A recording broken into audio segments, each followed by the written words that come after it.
go. Okay. Moving that around a little bit. All right. So, good evening, everyone. Welcome back. A little more. Yeah, so I'm centered. There we go. Perfect. Good evening, everyone. Welcome back to Knights of the Old Republic. Game audio. All right. So, like I mentioned today, we're going to be going and continuing to do a bunch of stuff on Dantooine, which is a very nice questing planet. There's a lot going on. A lot of the stuff that's going on is actually really interesting, both from a gameplay perspective, from a philosophical, analytical kind of perspective, and also just sort of from a lore Jedi kind of perspective. So there's a lot going on. Should be a lot of fun. So let's get back into things. This one. Yeah. Right.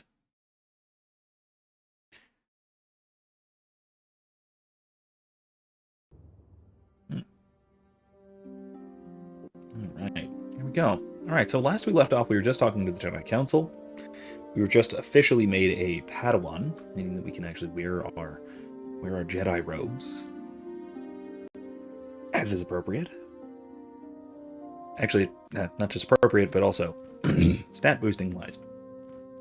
It actually allows us to use our the powers we've been specking into, which I'm realizing. Yeah, force speed is amazing, and I'm kind of glad I took it. But also, it doesn't work in armor, which is kind of annoying.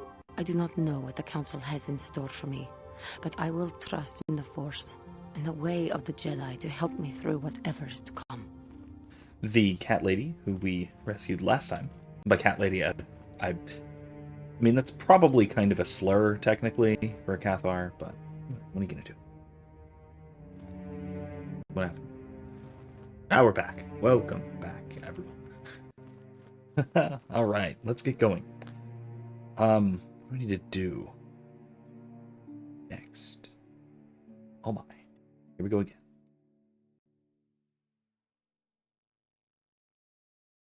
There we go. Loading screen.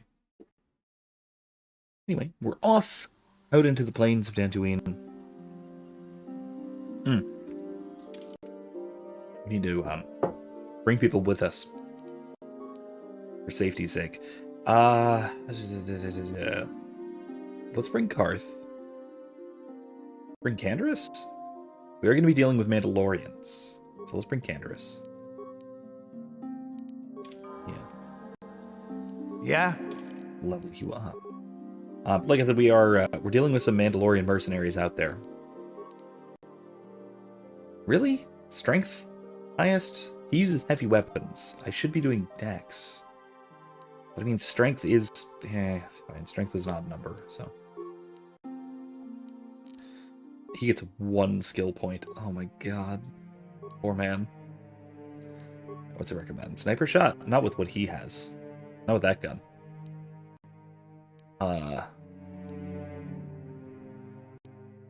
Yeah. More toughness. Maybe.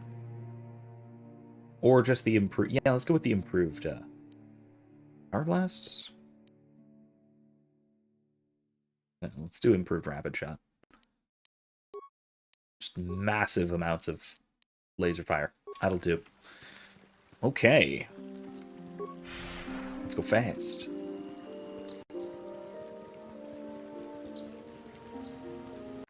Alright, so we need to find her droid. We need to deal with the Mandalorians. There was a thing somewhere on a bridge that we were supposed to deal with.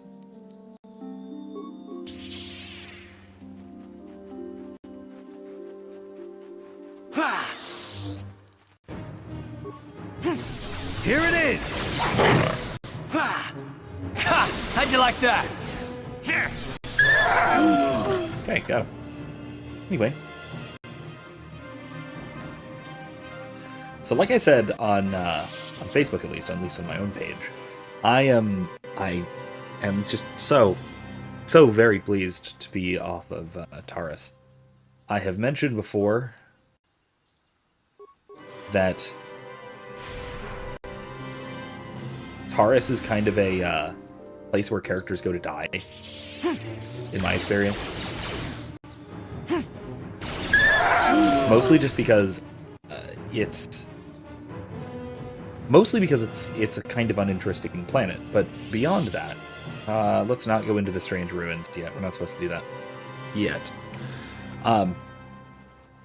But I think probably more fundamentally, the problem with Taurus is, like we've been talking about before, the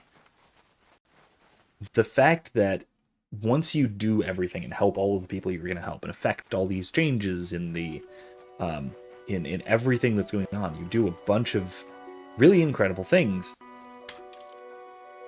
then you just sort of lose everything. Everything is gone. Everything's dead. There's no one around. There's nobody left. So it's only it's the only thing that matters really is you and your companions having escaped. That's kind of it, which honestly isn't You asked for this. that important. How'd you like In the that? grand scheme of things, that doesn't seem that important compared to, the this is going to painful again. Hold on. Sorry. Had it back up for Dragon Age. Let's do that.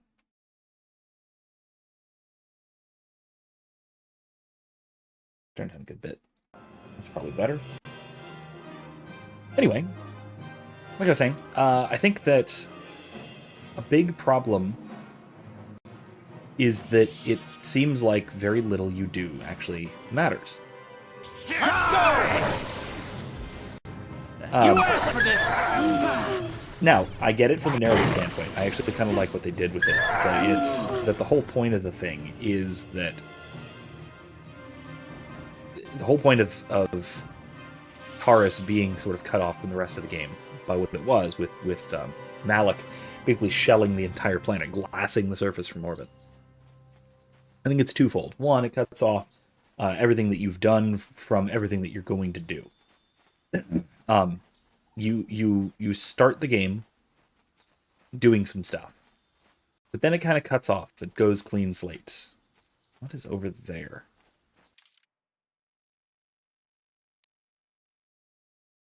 That's south, huh? Yeah, let's check what this is. So there is a benefit to that, just from a tutorial kind of standpoint. You don't want your tutorial zone to be that influential on everything else, at least not in terms of major plot and story developments. Which is why, quite frankly, I think KOTOR 2 does it better. It was the same thing, much better, with Paragus, the mining facility, which is just as cut off from everything else. Also, I guess minor spoilers, gets destroyed by the time you leave it. It's utterly destroyed by the time you leave it. But then also, it's more interesting. There's more going on there.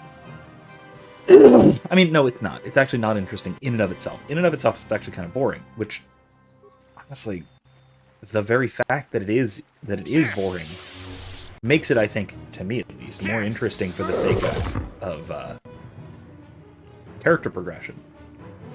That sounds like I'm just kind of defending it for no good reason, to be fair. But, I think part of what I like about Paragus is that it is so tightly character focused. It's all about the exile, you play your character, and a couple of your first companions. And that's it. That's all it's about.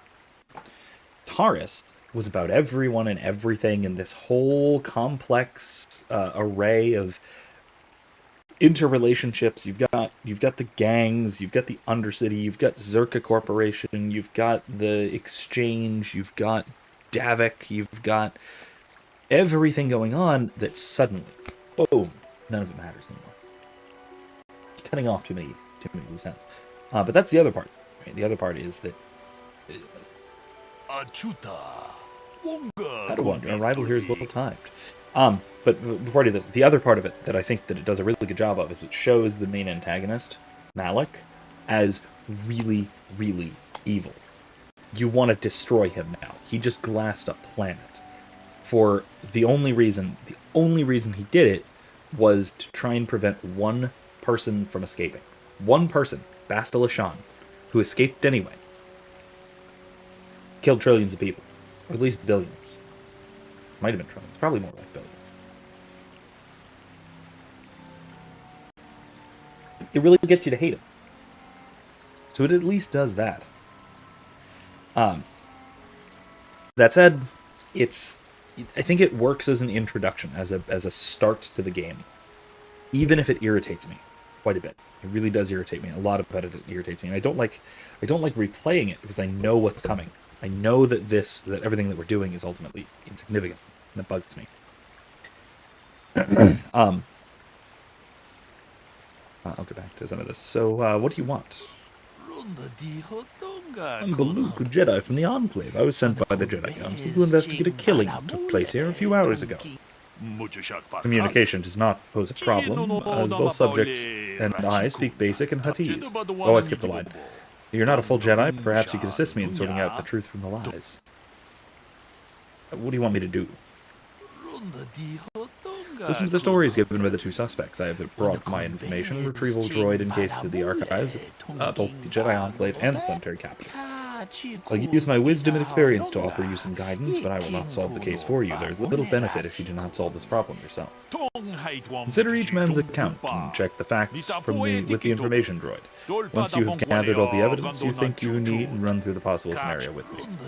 If you're unable to come to a satisfactory resolution, then I will take these men to the Enclave and deal with this myself. According to the accounts of the participants, these three men were out here in the field together before the clouds broke. Remember that. I find that very odd, for most people would seek shelter indoors when the sky is filled with dark storm clouds, as it was earlier today. But that is not the most puzzling aspect of the case. The dead man, called Hernetic, was shot in the back with a blaster rifle. A rifle was found lying near his body with bloodstains on it. It has been sent back to the Enclave for analysis. Two other men were found at the scene when I arrived. One was Handon Gold, who was unarmed. The other was Rickard Lusoff, who was carrying a hunting laser. Both men say they did not do anything, and they came across the body, but both accuse each other. Accuse the other. Obviously, there is more to this than we have been told. Anything else I should know? There's one last thing. When I arrived, Handon was holding his side, and Rickard was favoring one of his legs.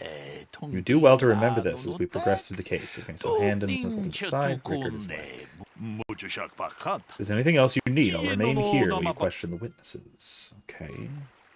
So we're doing our little trial thing, which is very fun. Alright. Rickard was the guy with the laser, right? If I remember correctly.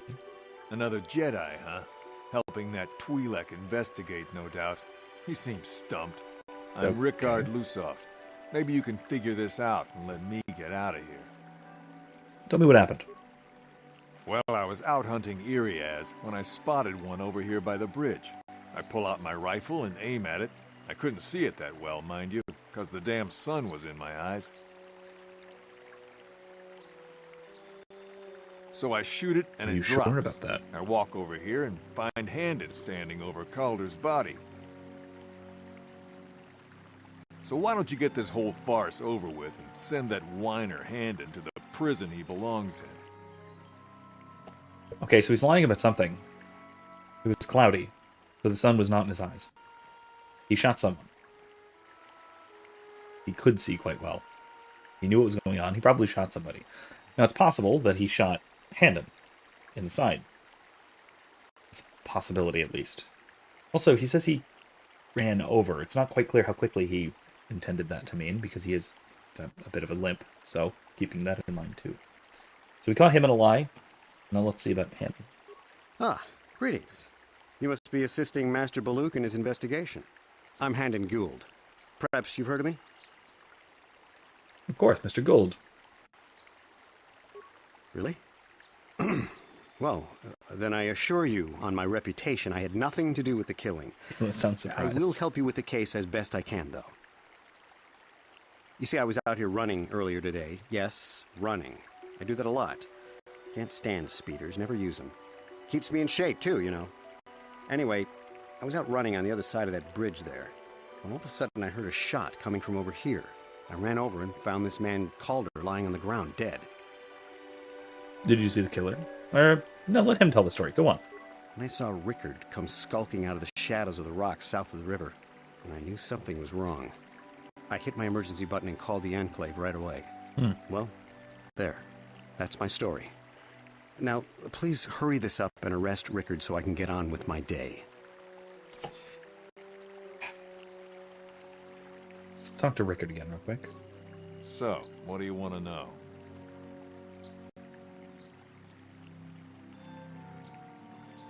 But Luke said you were limping. Are you hurt? Well, I kind of sprained my ankle running through the bush before I found the body, but it's nothing that serious. Okay, can I ask something else? So, what do you want to know? What did you see happen? Well, I was out hunting Irias south. Oh, this is the same shot thing. Calder. Can I ask something else? Why were you out here? I assume he's going to say the same thing or something similar. I told you already, didn't I? Was hunting Okay. some Irias. Haven't seen many in the area recently, what with those calf hounds acting up. But they're still around. Was in my blind a little south of here when I spotted one, like I said before. I shot and pow, it went down. But when I come over here, there's Handon standing over the body and the Irias was gone. Now, I don't have nothing to do with this, so can I go now? Not just yet. Ah, you pleader. Jeez. So, what do you want to know? Nothing more for right now. Right. Okay, so he's lying. But at least about the circumstances. I got a feeling about what he was saying, about why he was limping. How can I be of further assistance? You were holding your side. Are you injured? Injured? No, of course not. Why would I have been? Fit as a bantha. I run. I don't know if I mentioned that. Okay, can I ask you something else? How can I be of further assistance? Why were you out here? I was taking my daily constitutional. I just happened to be running by when I heard a shot. I ran over and found Calder's body lying there. Do you often run around the plains? Yes, quite often. I generally prefer running to anything else. Can't stand speeders. A healthy body will breed a healthy mind, as I always say. That's all for now. Of course, of course. Listen, if you need anything, I shall be glad to assist. Okay. Let's see if the information droid has anything about either the blaster or the blood or anything like that. Greetings, Padawan. You must be the one Master Baluk has enlisted to help him with this problem. Indeed. I am an information retrieval droid. I can assist you by accessing the records of both the Jedi Enclave and the central government facilities here on Dantooine. If you have any need of my services, please do not hesitate to talk to me. I have already retrieved some information from the archives on Calder Netic, Rickard Lusov, and Handon Gould. I have also had time to examine the body of Mr. Netic. Is there any information you require? What did you find out about the body? My preliminary analysis of the body indicates that he was killed approximately 3 hours ago by a single energy blast to the torso. Is there any other information you need? Okay, that matches up with Rickard shooting him. But we don't know why and why he would lie. Tell me about these planes. These plains are rife with wild animals, not all of them benign. The Irias are mostly docile, but can easily be provoked to violence. Calf hounds, on the other hand, are much more deadly. There have been over 35 catalogued attacks on settlers by calf hounds in the last 2 weeks. A general advisory was given out 3 days ago to carry a weapon at all times when on the plains. Small farms and holdings dot the plains and can provide safe refuge for those in need. Is there any other information you need? So why doesn't Candon have a weapon? Very A well. little more I like will be here to assist you. Handon. Not How can I Candon. be of further assistance?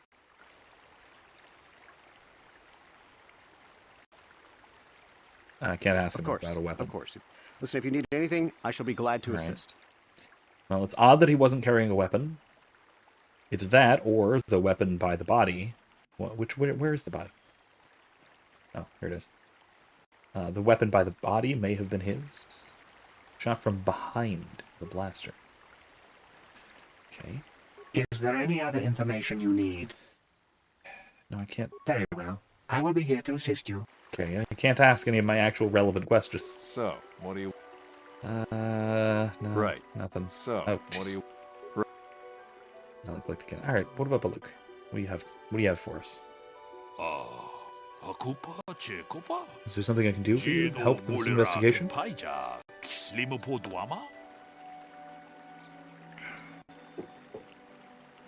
wanted to discuss the murder.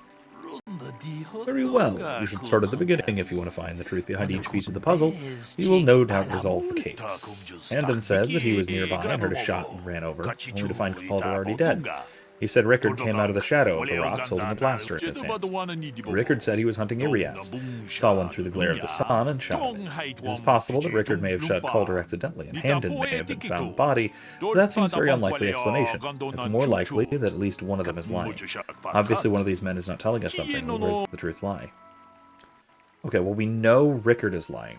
Why do you believe that? He was being rude to me. It was cloudy. There was no sun glare. Yes, well done. It was very cloudy this morning. If it had happened as Rickard said, the sun would not have been visible at the time of the killing. You seem to have caught Rickard in a bit of a lie. Seems I was correct in assuming you could help me with this case. This lie doesn't prove Rickard is guilty, but I think you have taken the first step in unraveling this mystery. We should proceed to the next point. You need to find a motive for the killing. Maybe you should talk to the men about their relationship with the victim. If there's anything else you need, I'll remain here while you question the witnesses. Handon might have been lying too. If only because he was unarmed, so it would seem, and may have ditched a weapon. Because if he runs out here very regularly, it seems like he would probably go out armed. Especially if there's Cathhounds and such. One would think, but who knows. Maybe he's just ballsy. So, what do you want? What do you want to know? Why would someone want to kill him? You Jedi are so predictable, always seeing some greater purpose behind everything, when the simple answer is usually the right one. Can't you see that it must have been Handon? I found him standing over the damned body. Okay, I don't know why this is causing you so much trouble. You almost seem as lost as this Baluk guy. Okay, So- what's something else? No, that's it Right. for now. Okay, well that's not helping at all. How can I be of further assistance? Okay. Why would somebody want to kill him? Well, you see, Calder was involved in some pretty sordid business from time to time. More often than not, I've heard. Disreputable business practices, even more disreputable clients. I've even heard he had dealings with a hut. A hut here on Dantooine. Now, I bet you're wondering if I had any reasons to kill the man, but I tell you, I hardly knew him. I saw him once or twice, yes, and I've heard some pretty unkind things about him, but certainly nothing that would make me want to kill him.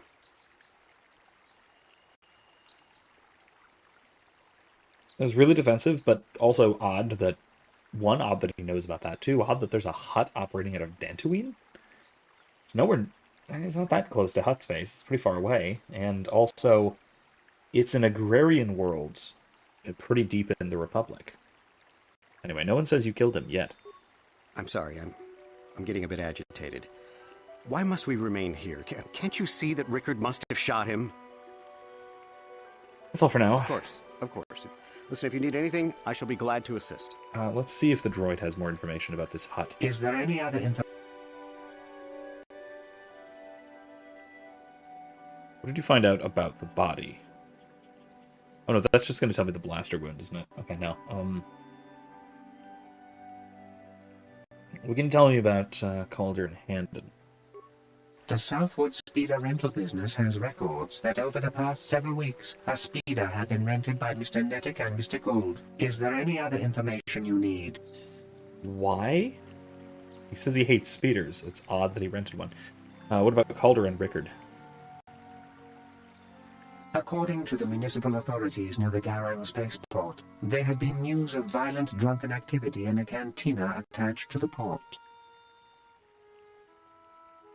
Apparently, a Mr. R. Lusoff was making accusations at a Mr. C. Netic about cheating him in a business deal. Jedi Tuka was dispatched to the scene and restored order. Is there any other information you need? Interesting, so he fought with them. Alright, more later. Very well. I will be here to assist you. Okay, can I ask him what's up with the speeder? How can I be So you knew Calder better than you admit. You rented a speeder with him. But I realize this must seem like a motive to you, but I assure you it isn't. I dislike Calder, true. I would punch his face in, given the opportunity, but I would not kill him. Well, hello.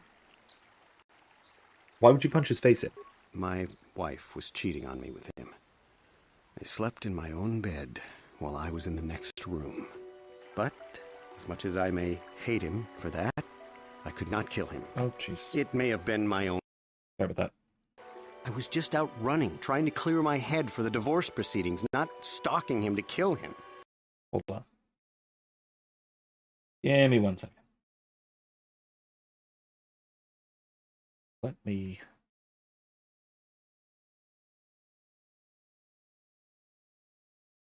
turn off notifications momentarily. Turn those off. All right, we're back. Yeah, I don't want to be doing that. There we go. That said, I do have students with their final projects due in approximately 3.5 hours, or sorry, 2.5 hours. I will say approximately the length of this stream. They're due at midnight.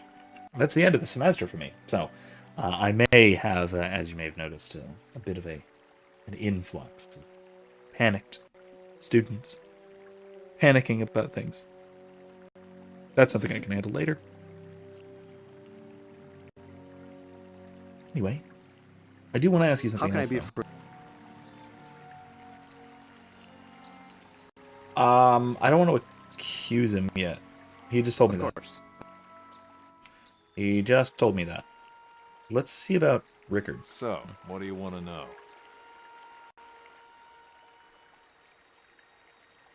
You thought Calder was cheating you. Not cheating with, not cheating on, or with, or cheating. Businessy cheating. Now, I don't love Calder, but we go back a long way. We run a suborbital shipping and transport company out of Garang Spaceport. We've been partners in that business for well over 20 years, and we've been doing just fine the way we are. You can deny it, but there was bad blood between you. Right. That's it? So. Now Right. That's it? Okay, that's it. There was a bar fight, but I don't know if that's a reason for... nothing. Okay. I don't think that's a reason for actually killing him. Okay, so... How can I be afraid? You wanted to kill Calder for having an affair with your wife. Knock his block off, maybe, sure, but not kill him. Oh my. I hope you don't find that incriminating. A little bit, but normally really. I'm not prone to outbursts like that, but Calder, Mr. Netic, he was not a very nice person. Not a very nice person to me or my family. I had had my suspicions for several weeks, but had no proof until 2 days ago. It seems Calder was seeing my wife, right under my nose, no less. Well, if you can't keep her, it's your own fault. But, as much as I may hate him for that, I could not kill him. It may have been my own fault for driving my wife away. I must try not to take the law into my own hands. I was just out running, trying to clear my head for the divorce proceedings, not stalking him to kill him. Running is not a crime. You're right. Of course. You're right. You've definitely got the better motive, though. Is there something else I can do about the investigation? Alright, I want to discuss the murder. We know Rickard lied about the sun blinding him when he was shooting, but we need to know more. Let's examine the relationship of each man to the victim. Handon told me he barely knew the victim. On the other hand, Rickard and the victim were business partners. However, according to Rickard, they got along quite well. On the surface, neither man seemed to have a motive for killing Calder. Handon was definitely lying. He knew his wife was cheating on him. Well, that certainly is a motive for murder. The case is taking shape. However, you mustn't jump to any quick conclusions. Perhaps we should now focus on the murder weapon itself. You might want to see what information the witnesses and the information droid can provide you about the blaster found near the body. If there's anything else you need, I'll remain here. Alright, let's chat with the droid first. Is there any other... See if the forensics picked anything up. And what about the weapon found at the scene? We cannot get any more specific analysis from that sample, other than the fact it did not belong to Calder. Is there any other information you need? Interesting. Okay, so the blood on the weapon didn't belong to Calder. It might have been Handon's rifle, because he was unarmed, apparently, that he planted there. It's a possibility. So, what do Then you he wanna got know? shot by Rickard. What about the weapon found by the body? That blaster? Never seen it before. Calder himself had a preference for Ichani weaponry. He had this one really nice light blaster rifle that he always used. Always wished I could get myself a rifle like the one he had. Ichanis make delicate weapons with too little firepower. Lightweight stuff, if you ask me. That blaster ain't it, though. Calder only had the one rifle, too, so he either must have borrowed that, or it's someone else's. Well, it wasn't his blood Right. on it, so... My guess so far is that, based on the evidence we have, Handon stalked and shot Calder. Then, Rickard shot... Maybe he was trying to shoot Calder as well and wound up shooting Handon instead? I don't know. I don't know about that. How can I be of further assistance? What do you know about the weapon? That blaster was stolen from my house last week. I never knew what happened to it. Oh. I hardly have enough money to afford a single blaster, let alone another. I can't tell you how important it is to have a weapon on hand with all these ravenous Cath hounds around. Even an Iriaz can take a man down if it gets in the mood. Every settler has a weapon. It's our most prized possession. Interesting. I would most appreciate it if I could have that back after you determine that Rickard is the killer. How can I be of further assistance? Did you report it stolen? Also, having reported it stolen is course. a really clever way of getting it out of your legal possession, even if you keep it. Just saying. Is there something I can do to help with the investigation? Let's discuss the murder. What have you determined about the weapon? The blaster was Handon's. But he reported it stolen. So the blaster could be linked to anyone. I'm afraid that is not very helpful. Maybe this case is too complicated for you to solve. You've done well, but maybe this is beyond your training. Perhaps it'd be best if I return to the Enclave and handle this myself, unless you wish to continue. Let me give more information on the blaster. When you've gathered all the information you need, come back to me and try and determine what happened. Is there any other... Is there a report of Handon's blaster being stolen? Should have I am asked this. sorry, but I seem to be failing you. I have searched and searched, but I cannot see. seem to come up with anything at all. I see. So there I isn't thought to a find the report. record of the missing weapon report Mr. Gould filed with the authorities, but there does not seem to be one. Is there any other information you need? Okay, well, he didn't report it stolen. Technically, that doesn't Very mean it well. wasn't stolen. It means he didn't file a report. How can I be of Might be further... fine. Okay, what do you know about the weapon? That blaster... I hardly It have was enough... stolen? even Okay, in- same thing. How can I... Okay, nothing. Of course. Alright, so... Well, look, it wasn't reported stolen, but... He lied about it. He lied about it being stolen, yeah. So we caught Handon in a lie, interesting. But I think we may need one final piece of the puzzle. There was a blood sample on the weapon that had been sent back for analysis just before you arrived. Perhaps you could inquire with the information droid about it. If there's anything else you need, we'll remain here. The witnesses. Okay.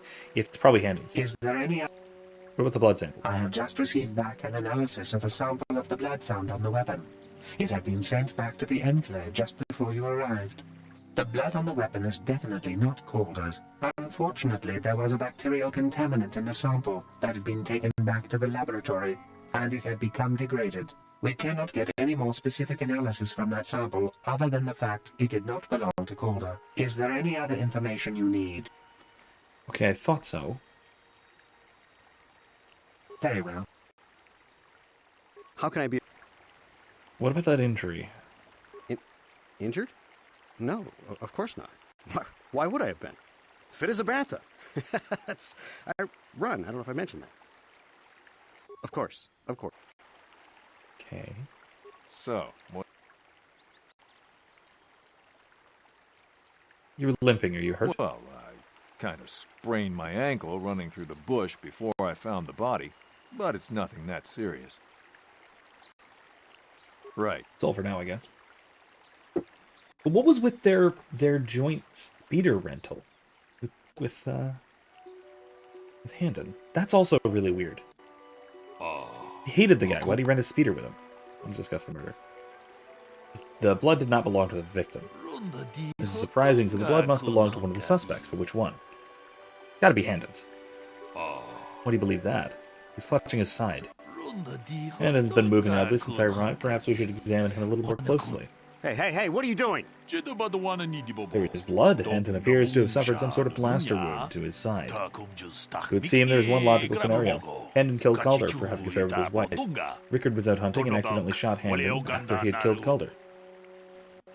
No, they're both guilty. Rickard was trying to shoot Calder. A bold conclusion, when most people would not arrive at. You are not like most people, we are Jedi. Still, I would like to know how you came to this conclusion. We know Calder was having an affair with Handon's wife, but what possible motive could Rickard have for wanting Calder dead? He was also having an affair with it. No. He may have wanted to rob him of that rifle.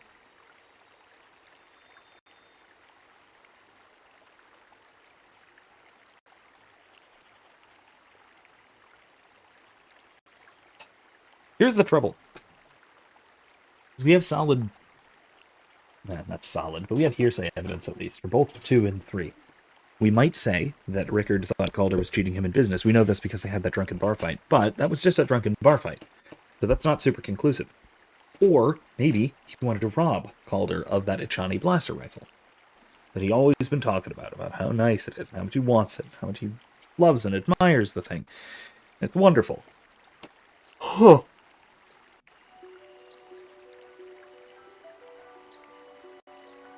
But just because he admired it does not necessarily mean he wanted to steal it. It's 2 different motives, neither of which is solid. But I think that the cheating him in business is more solid because we have reports of it. Yes, well done. Both men had a reason to want Calder dead. This is my theory of this morning's events. Both men knew Calder would be out this morning and each plotted to kill him. Handon found him first and shot him. This is the affair Calder was having with his wife, shortly after Rickard arrived on the scene. From a distance, he saw Handon and thought it was Calder, so he shot him in retaliation for the credits Calder had cheated him out of in their business. Handon would have dropped his blaster, the one he found at the scene covered in blood. He probably thought Rickard was going to kill him, so he called us, hoping he could convince us it was Rickard. Damn you. Damn both of you. That's enough. Culpability of both of you is in the murder, and attempted murder of Calder Neddick is evident. Additionally, Rickard Lusoff can be charged with aggravated assault and attempted murder of Handon Gould. I place you both under the arrest of the Jedi Order. I will escort you to holding facilities in the Jedi Enclave. You've done well here. It's obvious that you've been studying lessons carefully. I will be here sure to inform the Jedi Council of your performance in this little test. Very nice. Thank you. You did good. You might just make a proper Jedi yet. It's a little odd. Good day. May the Force be with you. And with your spirit, Master. It does strike me as a little bit odd, a touch odd at least, that this is part of what our Jedi training was. Even though we didn't receive any training about investigation or anything like that. You know. Alright, let's head south.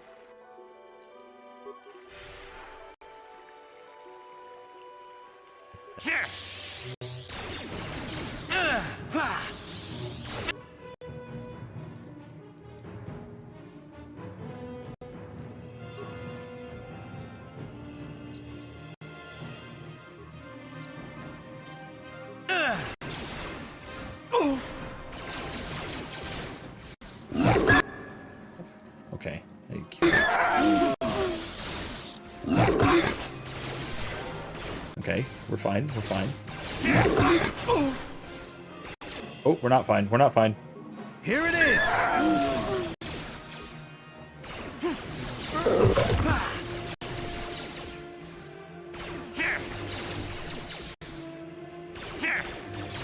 There we go. Ugh. I'm clutching my side. I must have murdered a guy.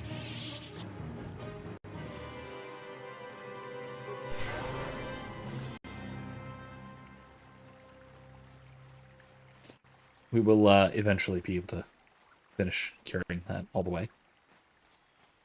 Sandro rounds. Okay. Let's continue wandering about. I'd like to find some of those Mandalorian mercenaries. Ideally, I suppose, we can find them after we've had time to heal a bit more, but... this is the grounds for one of the major estates in the area. This is also, I believe, what was very beautifully rendered as the thumbnail image. What in the world is that ship up there? Hold on, let me make sure I'm not walking into an ambush of animal critters, but... That's a nice little... Well, what size category is that? Is that a... It's like a shuttle, I guess. Shuttle size, I suppose? Very nice, though. I like it. Like it a good deal, actually. It's like a Y-wing without the Y. Without the split down the middle of the back. Alright, so we can go in there, but first, let's do a bit more exploration.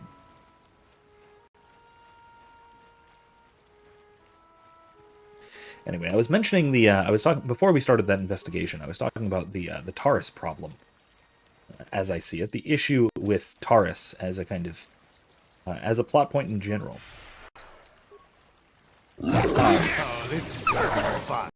And I think that it's exemplified in a lot of other stories, particularly in a lot of other games that involve a kind of,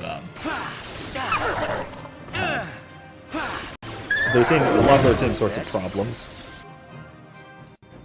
where we have this sort of, oh god, there's more of them.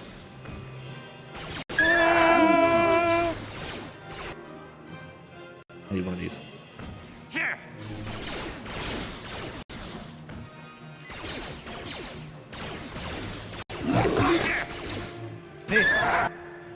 Okay. Ane's dead.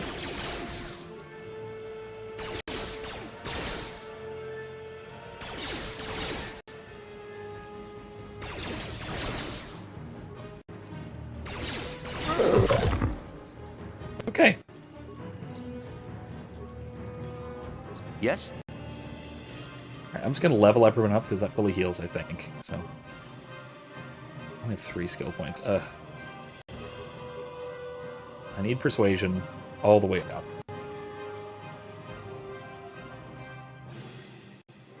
Wait, who's this? Yeah, this is Hane. Main character, okay. I need persuade, and my god, I have been neglecting treat injury. Oh, because it was a cross-class skill before. Okay, I've been neglecting that really badly. Alright, new powers. We get 1 new power.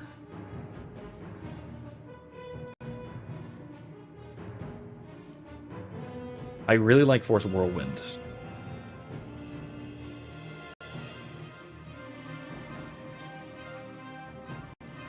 I like Stun Droid, though, too. You don't need Stun Droid yet, though. Not yet. Whirlwind does a lot of the job for us, so let's do Whirlwind. Anyway, one of the things that I was just realizing, I just kind of had this revelation the other night, or I guess last night, now that I think about it, was that I was, if you recall, from a previous stream some time ago, I was playing, I played through Far Cry 5, and right up until the end, oh no, that is a class skill, it's just, okay, fine. I loved it right up until the end. The problem was that at the end, there was a huge, so there's a major decision right at the end. If you haven't seen the playthrough of it, I'm so torn as to whether to recommend the game or not. Because on the one hand, up until the actual end, the final mission, the ending of the game, up until then, I probably would have given the game an 8 out of 10. But the ending brought it down to like a 2. Like a 2 out of 10. It went from really good, incredibly fun, very fun game to play, plus, not gonna do sniper shot. Do master rapid shot with dual blasters. That's how we do. But yeah, it's oh, okay. Well, I did heal, so there we go. It went from a really fun game with some really cool environments, some great NPCs, some great story elements, and all kinds of wonderful things, all kinds of things that were a lot of fun, to the ending being completely subversive of all of that. To the point where it basically made everything that you did up until that point, much like Taurus, not matter at all. The reason for this is that the ending, so there's 2 endings. When you confront the big cult leader, what is it, Joseph? Whatever. The father. You confront the big bad cult leader at the end. You can either surrender, basically, and all of your companions and friends that you've gathered all along the way are all brainwashed and all join him, and you, your sheriff guy, and the other cop that you came along with, all right away going to go get help. Then you get the brainwashing song come on the radio, and you presumably just kill all of them. And that's, I think, the bad ending, because that's the surrender ending. Then, the alternative, though, is if you fight him. You fight him, you beat him, you have him arrested, you have him at gunpoint, and then nuclear bombs start dropping. 4 of them, within eyesight of rural Montana. This is wildly ridiculous. For there to be that many nuclear strikes in rural Montana, that basically would have to mean that Let's go! that's total nuclear saturation. It would have to be. There's no alternative.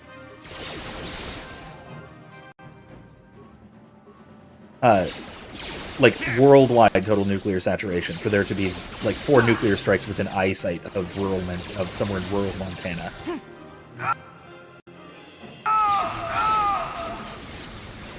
Let me heal real quick.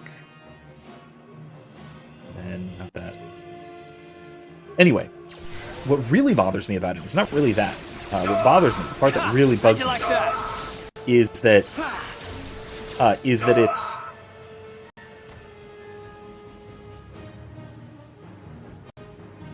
it is a change in what happens in the ending that is in no way affected by your choices. But it is a change. It basically undermines the entire causality of the world established by the game. But then further than that, it makes all of the other choices that you have made insignificant, much like the Taurus problem.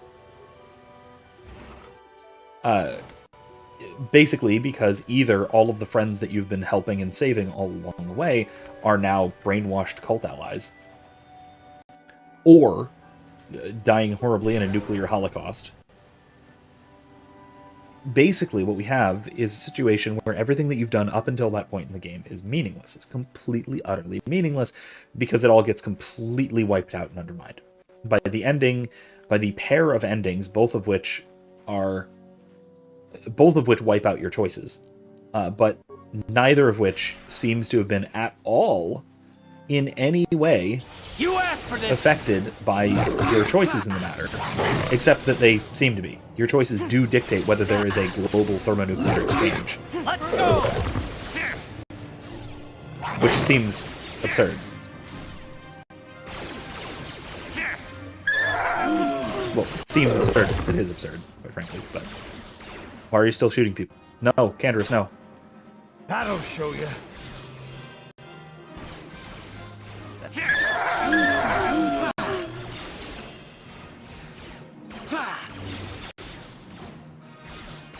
Oh, there's that droid, isn't it? Time to rumble! Anyway, it's an exacerbated version of the Taurus problem, and it's why it's a large part of why, honestly, for me, the game went from up until that point an 8 out of 10. In large part, I will admit, in part because I didn't notice a lot of its flaws, especially a lot of its story flaws. There's a lot of flaws in the story, in the sort of the story development stuff that you really notice a lot more in light of the ending. A lot of which has to do with the whole brainwashing stuff.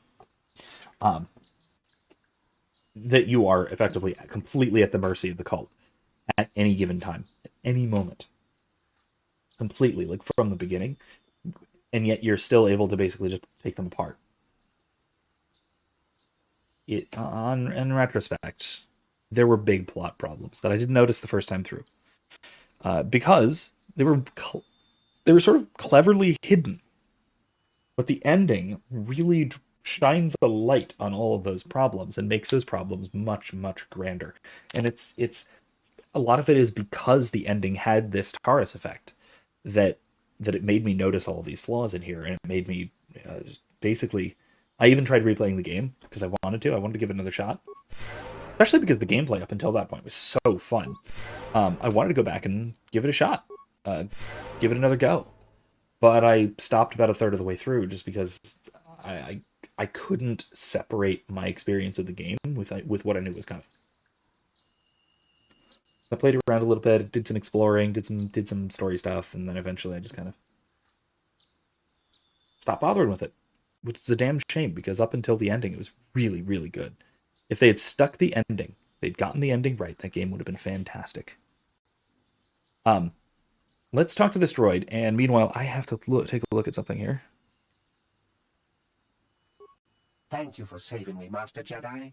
I am C-842, a personal assistant droid.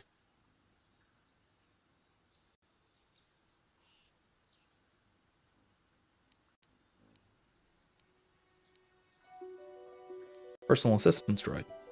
That sounds like something we're looking for. As I said, I am C-842, a personal assistant droid. Although in recent months, the assistance I render seems to have taken on a disproportionate significance. Are you Elise's droid? Did she send you to find me? Please do not tell her you saw me.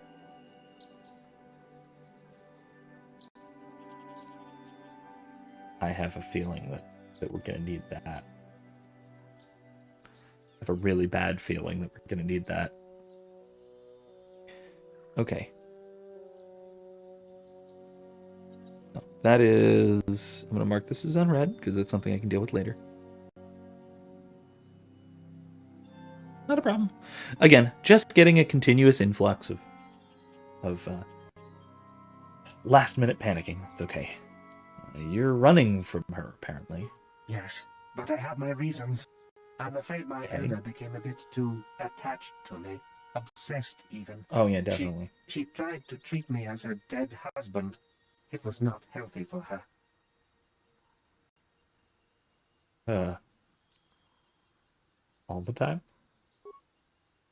You don't want to know. No, I don't. You're right. She's obsessed. She rarely sees other people and appears to be fixated on me as her husband. She was becoming more and more insular. I thought it best that I leave. She may meet other real people this way. In fact, that was the reason I came here and sought out those cat hounds. Are you suicidal or something? I think it would be best if I were no longer a factor. She would meet new people, living people. Please, will you destroy me?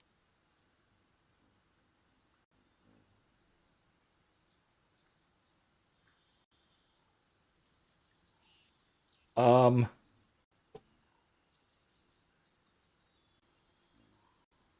hate this. Okay, so first of all, this being a game from 2003 is weirdly prescient.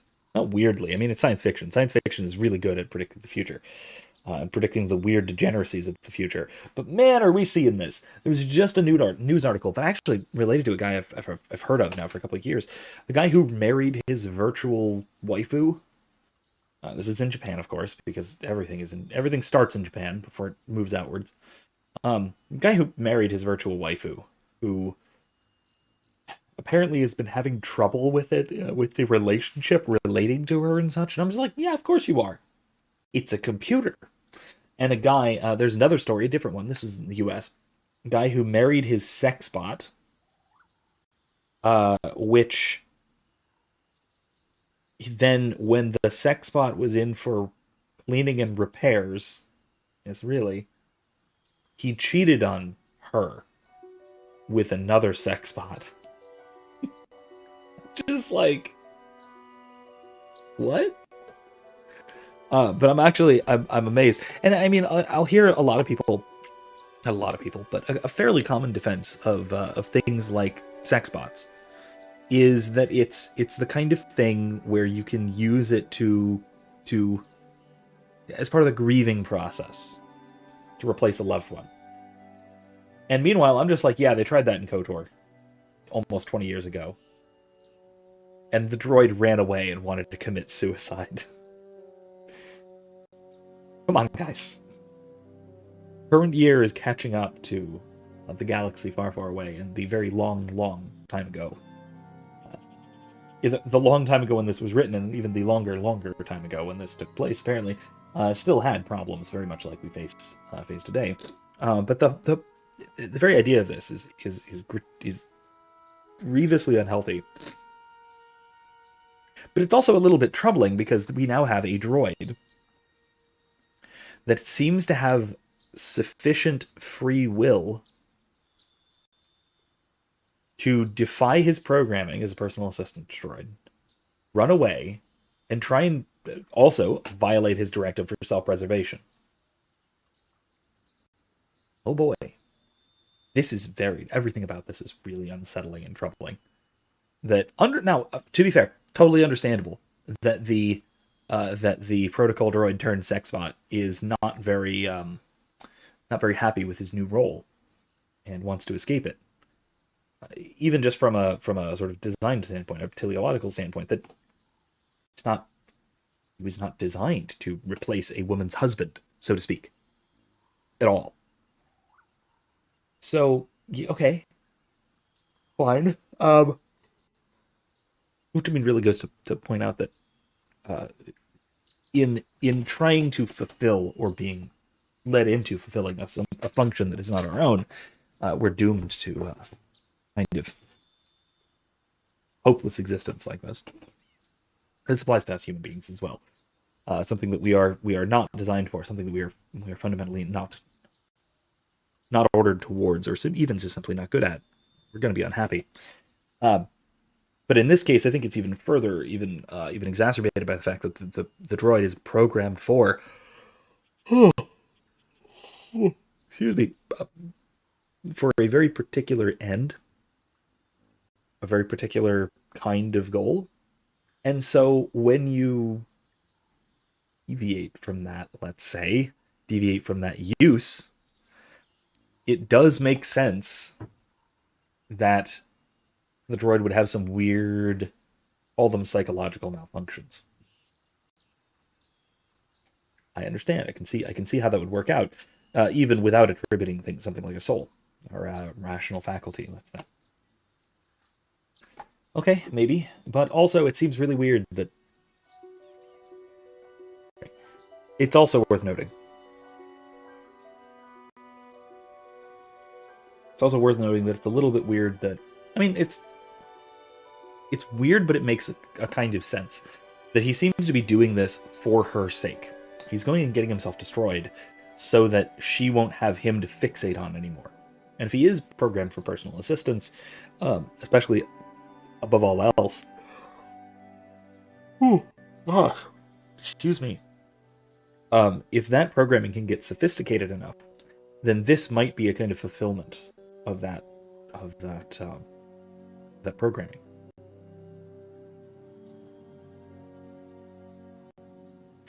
Yeah, I've played this before, and I have sent him back to her because, you know,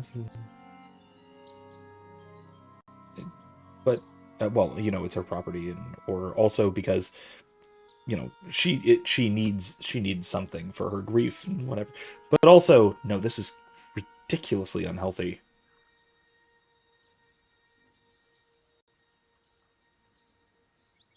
And even if the droid is strictly property, we do have well, okay, first of all, if the droid is strictly property, we have the weird type of problem that she isn't treating it like property. She's treating it like a person. And so we ought to do likewise if we are to act in accordance with her wishes, to do with her property what she wills.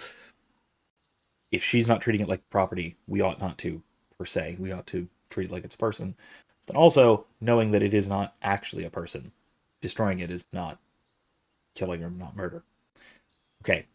The other aspect of this that I'll point out is that, listen, we're playing a Jedi. Jedi are nothing if not meddlers. It's one of the weakest, it's one of the grandest moral weaknesses of the Jedi is that they're meddlers. They meddle in the affairs of others. They meddle in the affairs of the whole galaxy. Very, very consistently. To the point of, in some cases, self-destruction. Because they are the light side, properly speaking. They are the champions of order. And all the good and all the bad that comes with that. And so they do have a weird innate tendency for sort of paternalistic tyranny. Now, usually that's resisted, either from outside or by themselves, by their better natures. But there is that kind of thing there. That aspect is there. And so if we're playing a Jedi, I think that has to fit with the Jedi code to do what's best for her, even if it's not what she explicitly says she wants, let's say. So I guess I'm talking myself into destroying the robot because this is an entirely disturbing and creepy situation. Thank you, kind sir. You have Droid, my sorry. eternal gratitude. Why is this combat? Okay.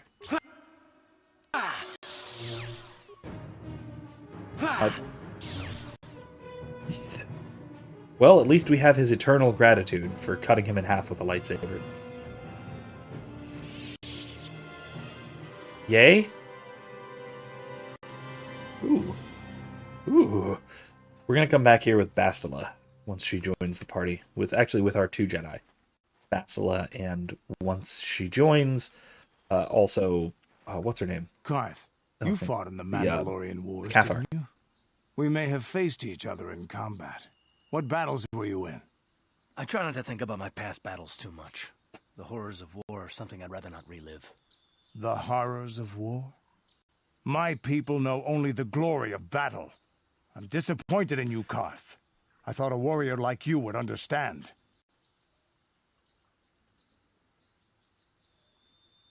Keep it cool, you two. I don't want this getting out of hand. I'm not a warrior. I'm a soldier. There's a difference. Warriors attack and conquer. They prey on the weak. Soldiers defend and protect the innocent. Mostly from warriors. Nice speech. I bet you tell yourself that every night so you can sleep. But I accept who and what I am. I don't have to justify it with words. Victory in battle is my justification. Justification through victory. So what happens when you lose? You know, like you did against us. You had us outnumbered 5-1. You had more ships, more troops, more supplies, and the Jedi on your side. And we still made the Republic tremble before we fell. Nice speech. I bet you tell yourself that every night so you can sleep. I don't want to talk about this anymore, Canderous. The war is over. You just said that, You Karth. lost. Using the same line over again, huh? Yeah. Nice insult there, buddy. Okay, so okay, let me put it this way. I do think that there is a categorical difference between a warrior and a soldier, but I don't think that they've landed exactly on it. I think that the difference is more... Oh, he has clothing. I really need to give him better armor, don't I? And, oh my god. I need to give him better everything.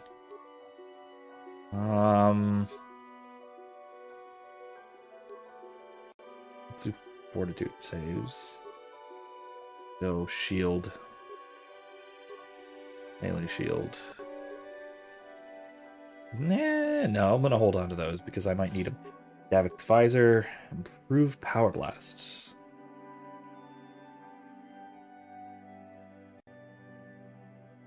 Already have improved power blast. Right? Let's go with feats. Hey. Yeah, he's already got improved power blast. All of my characters who have blasters have improved power blast, except for Hayne. I'm not power blast at all, so maybe I'd be better off using that thing. I don't know. Let's actually take this off.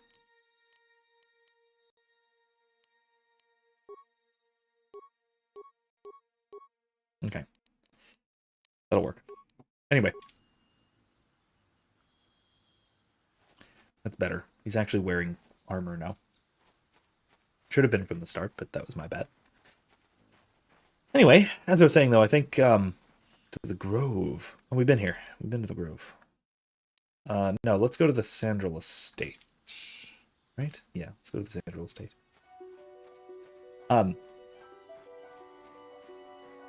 So I think that the difference, at least the primary difference between a soldier and a warrior, is that a soldier is a professional. I mean, I'm reminded of the... remember the Team Fortress 2 animatic Meet the Sniper? Anybody? Where because he's a sniper, he's talking. I think he's talking to his mom on the phone or something, or dad on the phone, or somebody, one of his parents on the phone. He's talking about how he's not a crazed killer. He's a sniper. And he says one is a profession, the other is a mental sickness.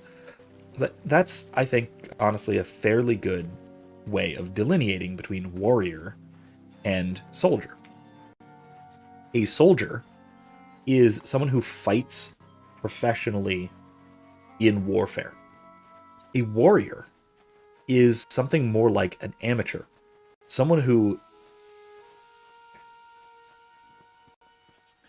fights in war for the sake of fighting, rather than for the sake of what they're defending, or rather than for the sake of orders or anything like that. A warrior would fight in a war regardless of orders. Maybe it's something like that. Or regardless of organizational structure as well. A soldier requires organizational structure to be a soldier. You have to be a soldier in an army. You can be a warrior without an army. So I think that is so, I mean, in this case, right now, it's hard to say that Garth is a soldier. He's not fighting for the Republic right now. He's hanging out with a Jedi Padawan over here, slinging his blasters about. That's very different than soldiering. It's more like being a warrior, to be fair to Canderous. This is private property. By what authority are you trespassing on this estate? I guess I'll just leave. My orders are clear. Please leave immediately. Only those on official family business are permitted on the family's land. Well, fine. I guess I'll go. What's this? Alright. Well, I do need to get to the cave entrance eventually, but that'll be when we come back. Like I said, when we come back with Bastila to pick up some lightsaber crystals. Okay. Now we need to go here. Path south. Ancient, no. Path north. Is it the path north we need to go to? Let's try there. Let's try it. Let's run fast. Gotta go fast.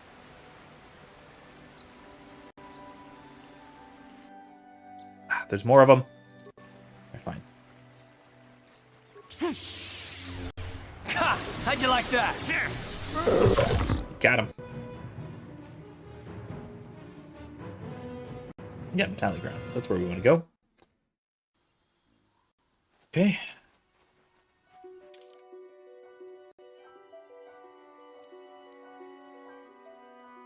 And this is the other estate. The other big estate. No, I don't want to fight you. Stop. Stop chasing me.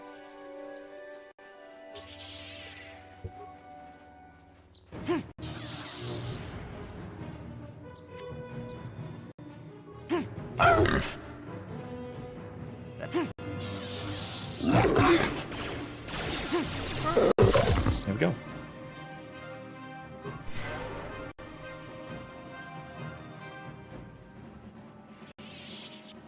Oh, well, they don't have a ship parked on top.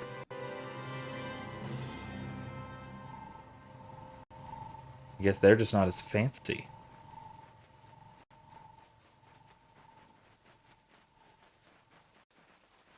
This must be the less fancy of the two noble villas. Is that way right? Does that lead right back to the Enclave? It looks like it.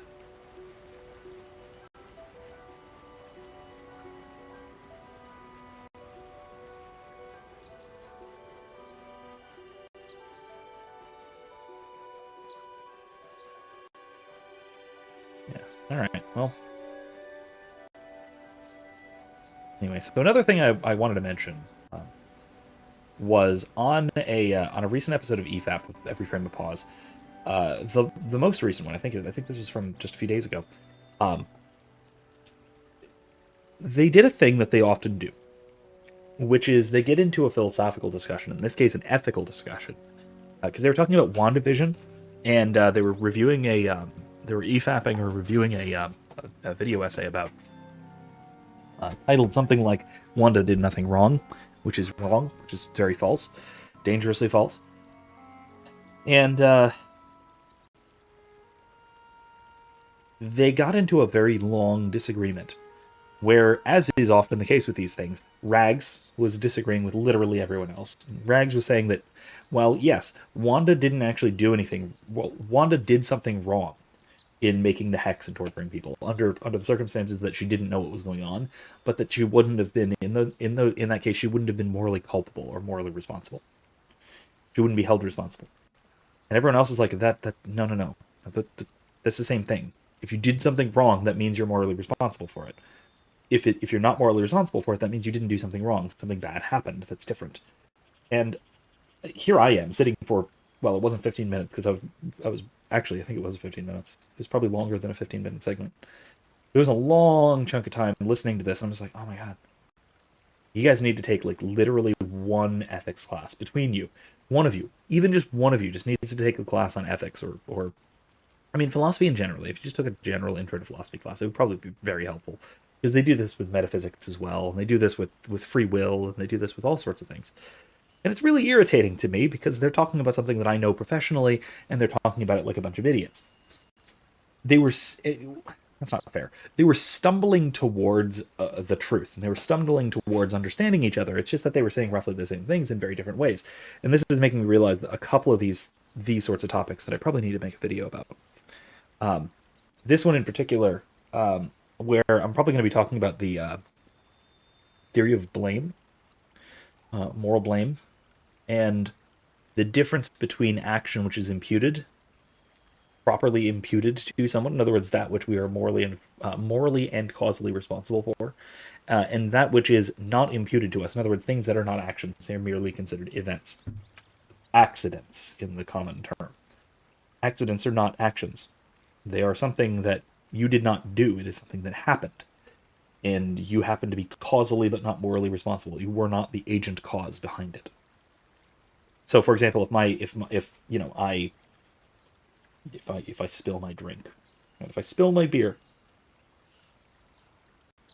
I was in no way intending to do it. I was taking precautions to avoid doing it, and yet it happened anyway, regardless of my efforts.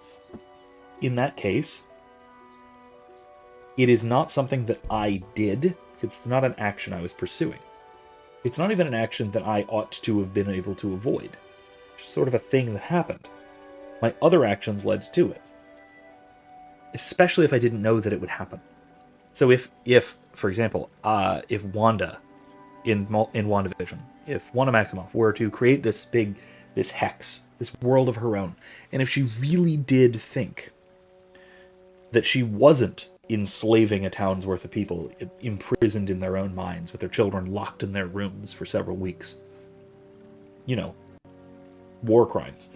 If she didn't know that was happening, and it really was, and she really did think that she had just invented all of this, she had created all of it for her own power, and she didn't know what was going on from the start at all, and yet it still turned out that these people were hurt and were harmed by her, there's a distinction to be made there between her causal responsibility, that she did cause it, but it was a but-for cause. It was a result of what she did. It was not what she actually... It wasn't itself what she did. And so she's not morally responsible for it. Now, she might be morally responsible for correcting the problem, and that's its own separate problem.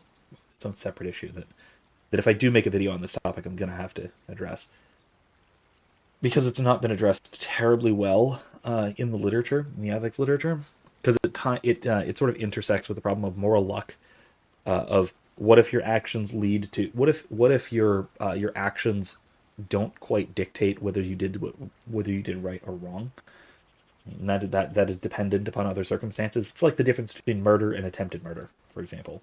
There's no ethical difference, but it seems like there should be. So again, this is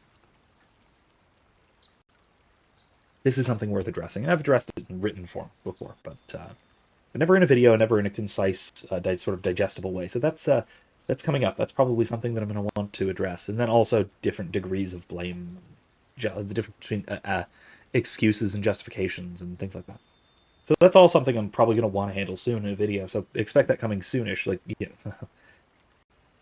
once grading is done, because like I said, final projects for the end of the semester are due tonight. Which means that the rest of this week I'm going to be grading a lot.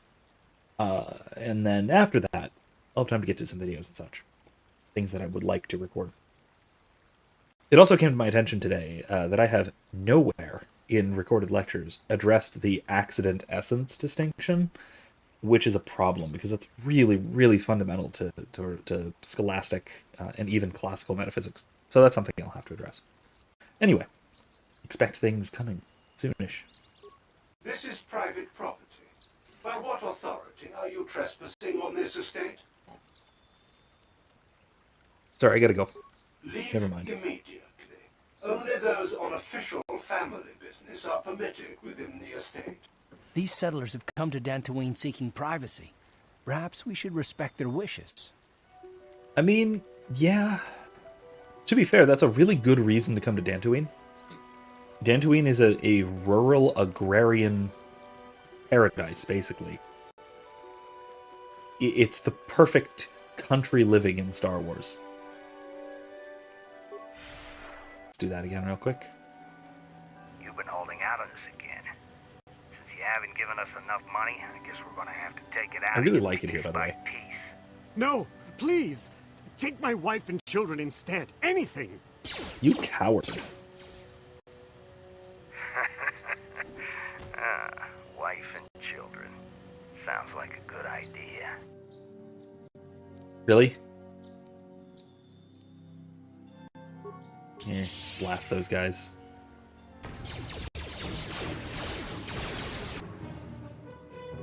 Wait, not that. Whee!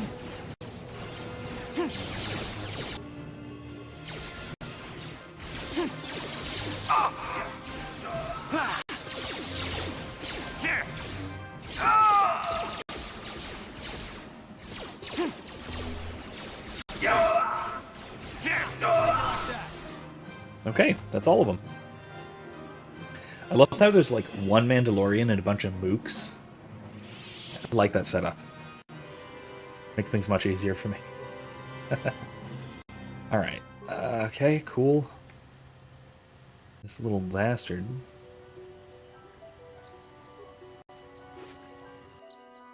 Blaster carbine Mandalorian data pad, huh? Okay. Let's check that.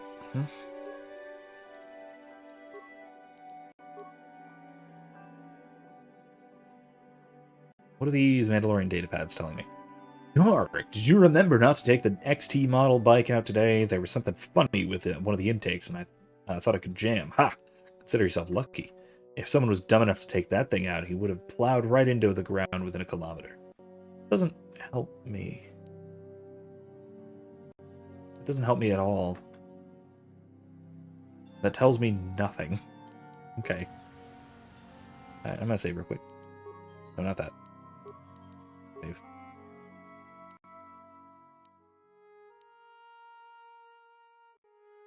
Let's go.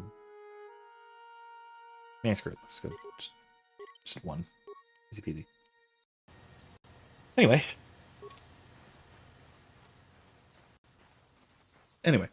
Like I was saying, I've got a list of videos I'd like to make. And that said, if anyone has any further recommendations, the Grove that way, huh? Okay. If anyone has further recommendations, things that you'd like me to address, whether that's philosophical topics, whether that is sort of pop culture type analyses, like media analysis type things, anything like that. Path north, path south. That's it? That's all it says? Fine, let's go back north. I think we can go back to the Enclave at this point. Anyway, like I said though, if there's anything in particular that you would all like to you'd like to see, you do let me know. Let me see what you're selling. Oh god, I can't afford any of this. Oh, I want to afford some of this for Canderous, but like exclusively for Canderous. That's the other problem. Oh, jeez. Alright, sell list. What can I sell? For nothing.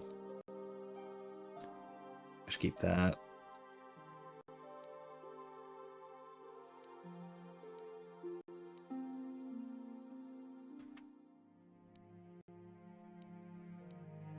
Heavy blasters are just strictly better than blaster pistols.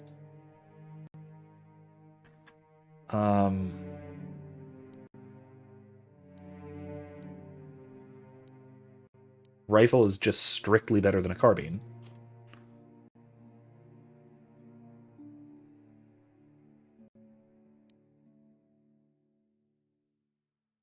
Nothing I can do with that.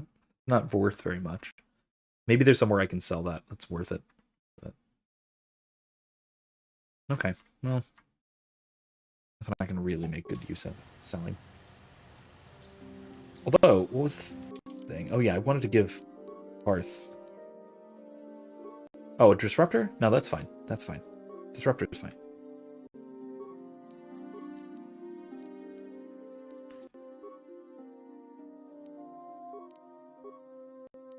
Okay. Sure.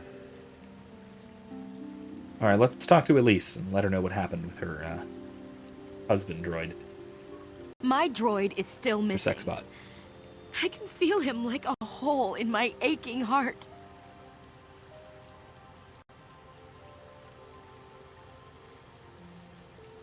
So... oh, let me check one more email here.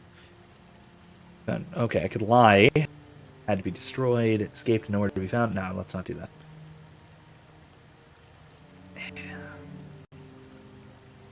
We have to tell the truth. We really do.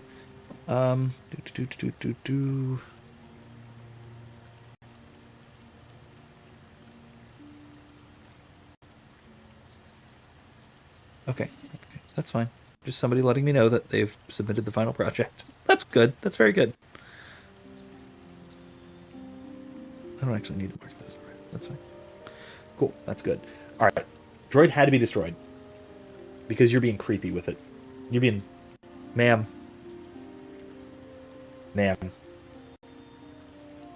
She's too horny to be left alive. My droid? Destroyed? No. No, this cannot be happening. I can't bear to live without him. What? Please do not go jump in the river. I'd really love for you not to go jump in the river. Ma'am? Pardon? Okay. Okay. What's this guy up to? Have you found the Mandalorian raiders yet? Killed some of them on the plains. Good. Good. Put them down like the animals they are. But now that you've killed some of them, they won't stop until you've defeated their leader. You must find him and kill him too. Okay, I'll let you know if I find our leader. Thanks. That's a little bit horrifyingly bloodthirsty, but it's probably fine. It's probably fine. Right, how about Ni? Return, yes. What else do you wish from me? What happened to you? I'm a victim of refugee, yes. I fled from the world once the Sith fleet comes. They bomb my world, destroy it, yes. They scour the continent, spoil the ocean, Sith are bad, yes. But I run here, the Jedi already here, unknown. They take me in. One left of 1 billion, yes. My thanks you have to your order.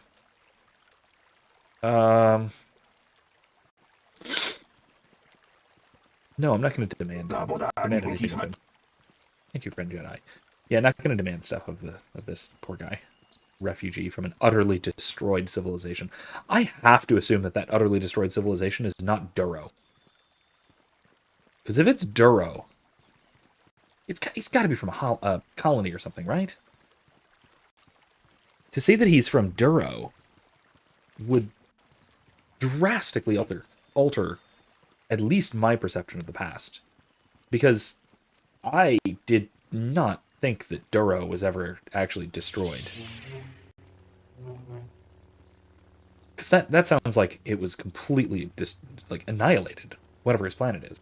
And if it's Duro, that's a core founding world of the Republic. That'd be a hell of a big deal. How may I be of assistance, Master Jedi?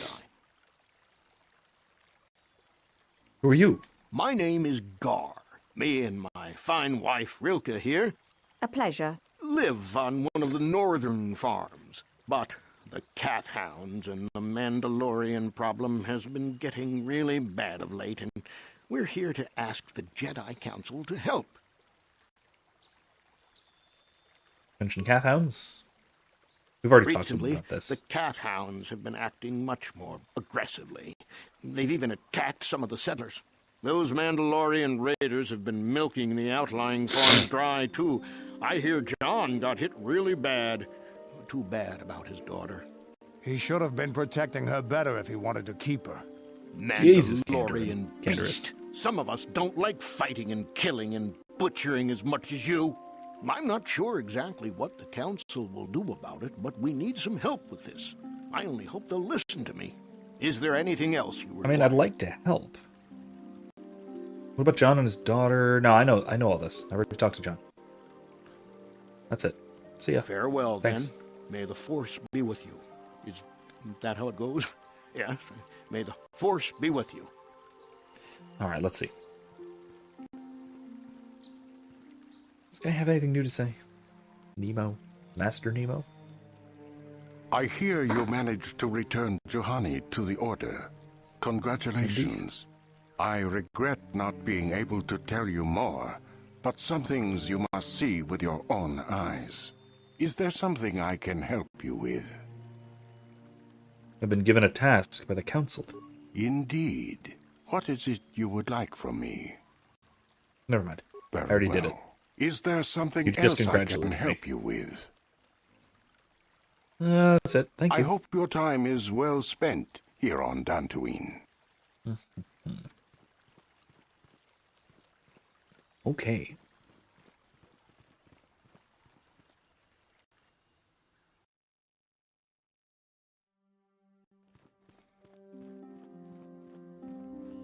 Here's Biala. Let's go and talk to...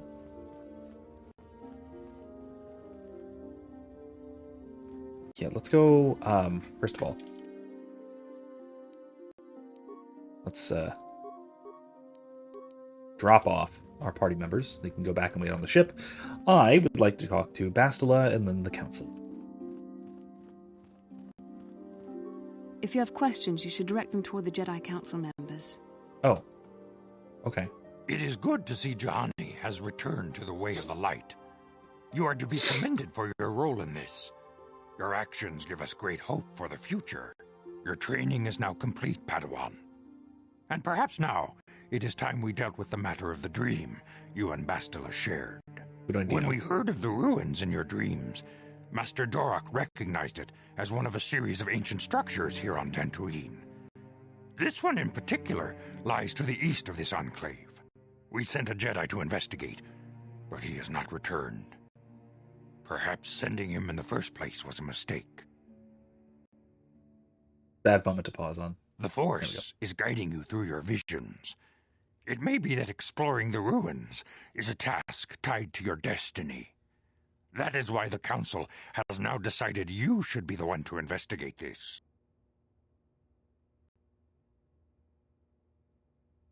The secrets to stopping Malak may be hidden within those ruins.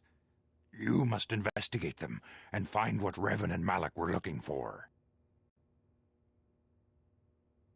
What happened to the Jedi who went to investigate? We do not know. That is one of the things you must investigate. We fear the worst. Is there anything else you want to know? I love and I also really hate that he blinks unevenly. Like, he blinks one eye, then the next. Like, it's a little bit unsettling, but it's cool that they put in the effort to actually do that.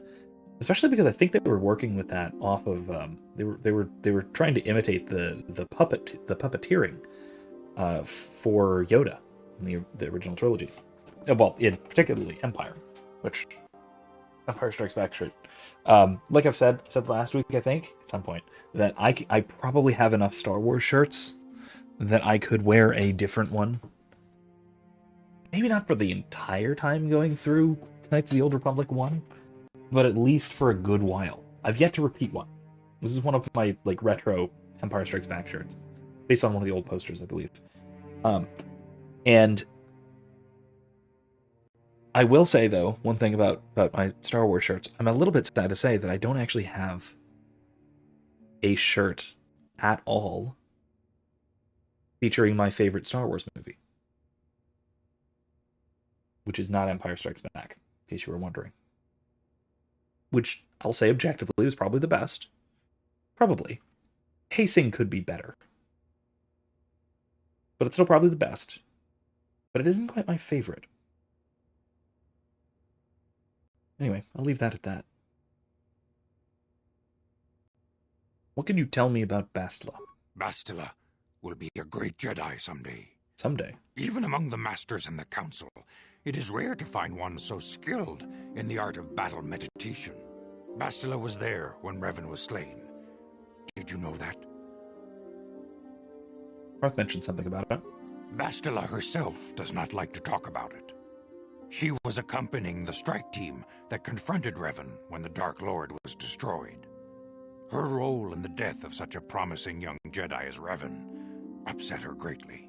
But Bastila knew she had to set her personal feelings aside for the sake of the galaxy and the Republic. The Force is strong with her now, and without her skill in battle meditation, we would have lost this war long ago. The way ahead will be difficult for young Bastila, and for you. But you must draw strength from each other.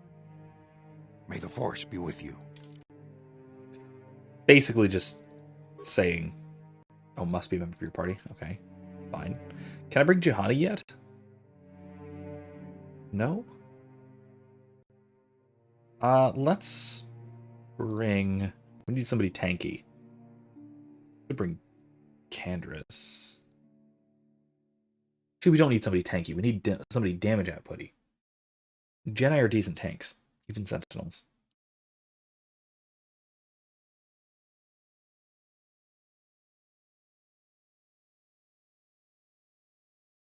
Bring Mission for now. I want to see how these two interact. Like, I want to bring Juhani. She's not with us yet. I demand justice! The Central family is a blight upon Dantooine. They must be punished. The Council will look into this matter, Mr. Matale. You must be patient. Your accusations have no proof. And we do not want you stirring up trouble with the Sandrals if there is some mistake. Mistake? My son Shen is missing. How can there be any doubt the Sandrals are to blame? There are other possible explanations for your son's disappearance. Ah, you Jedi are good for nothing but talk. I shall only wait so long before I take action on my own. As dangerous as the threat from Darth Malak and the Sith may be, we Jedi cannot simply abandon our other responsibilities. The Council has promised Alan Matali we will look into his son's disappearance. Should you have time, Padawan, you may want to investigate this matter.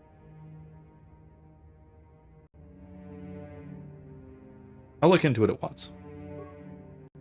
If Shen Matali is not returned to his father, it may ignite a savage and bloody feud between the Matali and Sandral estates.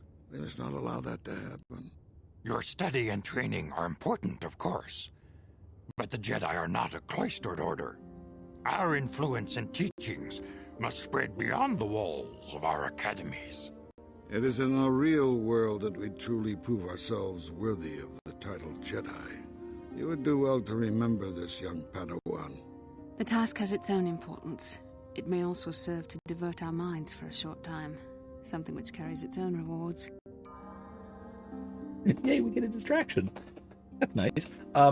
Also, I will add that we are. Yes? I was distracted just now by the cat. Angel is now locked in my office here with us, and she probably doesn't want to be. But that's okay.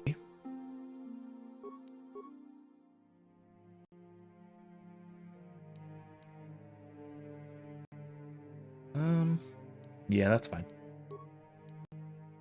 Probably won't want to be for long. I'm probably gonna have to get up and let her out. But also, I'm hoping to lure her over here so I can hold her up to the camera and have her say hi to everyone. But you know, we'll see. Let's go treat injury a little more. Powers. I want her to have heal. Actual proper heal. Affect mind. Can't do stasis yet. Oh, it requires level 9, that's why. Okay. Destroy droid, or disable droid. Push. Can't do whirlwind yet either. Jeez. Can I save up a point?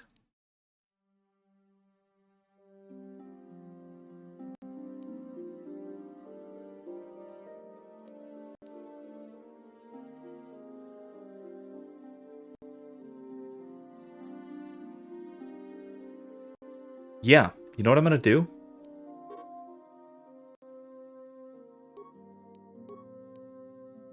I can't. I have to pick one.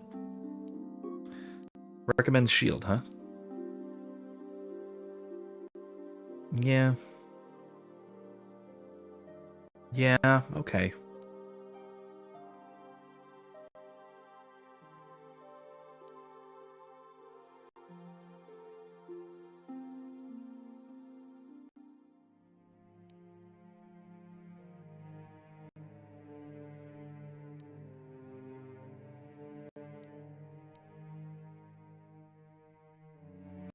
These are all dark side, which is what I thought. All right, fine. All right. Let's go treat injury up because she's kind of our primary healer. We can do 2-weapon fighting all the way up, or we can do weapon focused lightsaber or advanced Jedi defense. Oof.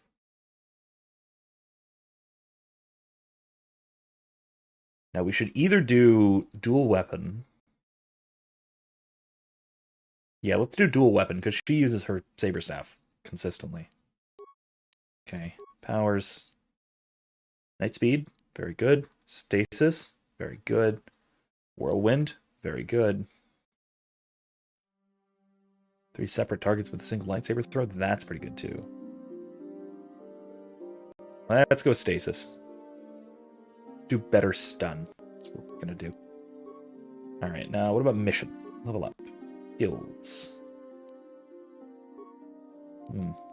Good recommendations. I like it. Okay. Easy peasy. And better sneak attack. Alright, onward! Okay, so things we need to do next include figure out what's the deal with the two noble families. Like, I really want to have Juhani join us, or does she not until we leave? I do not leave know Dantooine? what the council has in store. No, nothing. Okay, no, not until we leave Dantooine. Maybe. I want to bring her with us when we go to the Crystal Cave.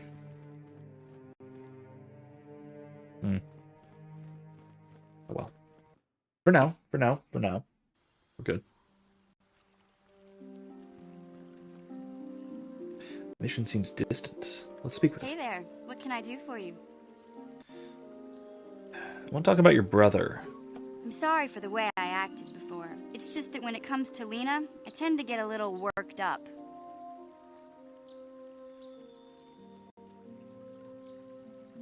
What'd she do to you? My brother and me had a good thing going. Sure, Griff had his run-ins with the law on Terrace, but we got by okay, until Lena came and ruined everything. She was a dancer at the cantina where my brother used to go play Pazik. Griff could be a real smooth talker, and it wasn't long before the two of them were dating. But Lena was used to dating rich Teresian nobles, guys with mountains of credits. Griff could never give her the lifestyle she was used to, no matter how hard he worked. I almost caught Angel. I'm gonna keep trying. Did Lena dump him? I thought Lena would brush Griff off when she saw how poor he was, but for some reason, she stuck around. I guess she saw the potential for a big payday down the road.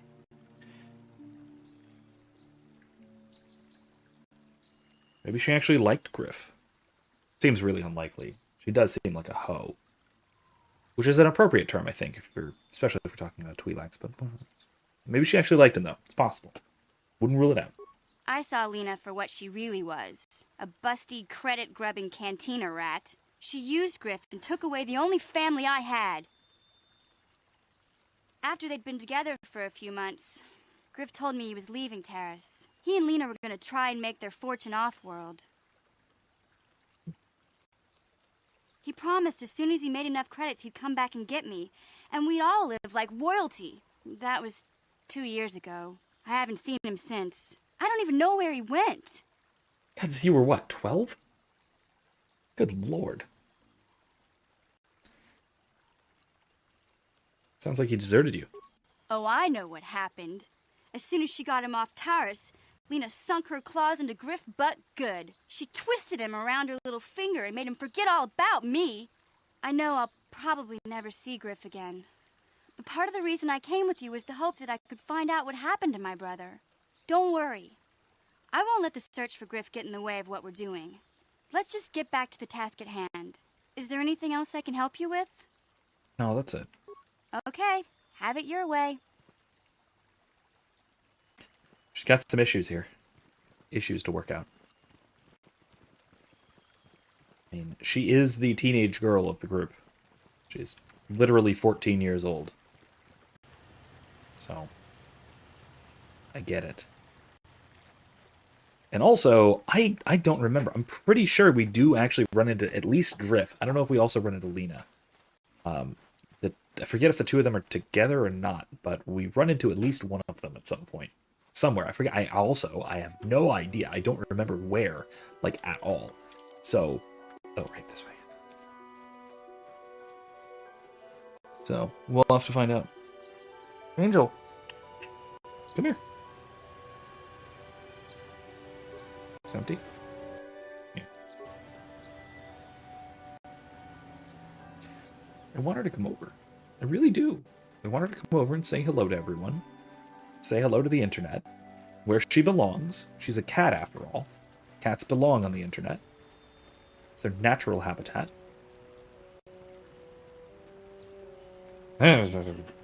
Whatever.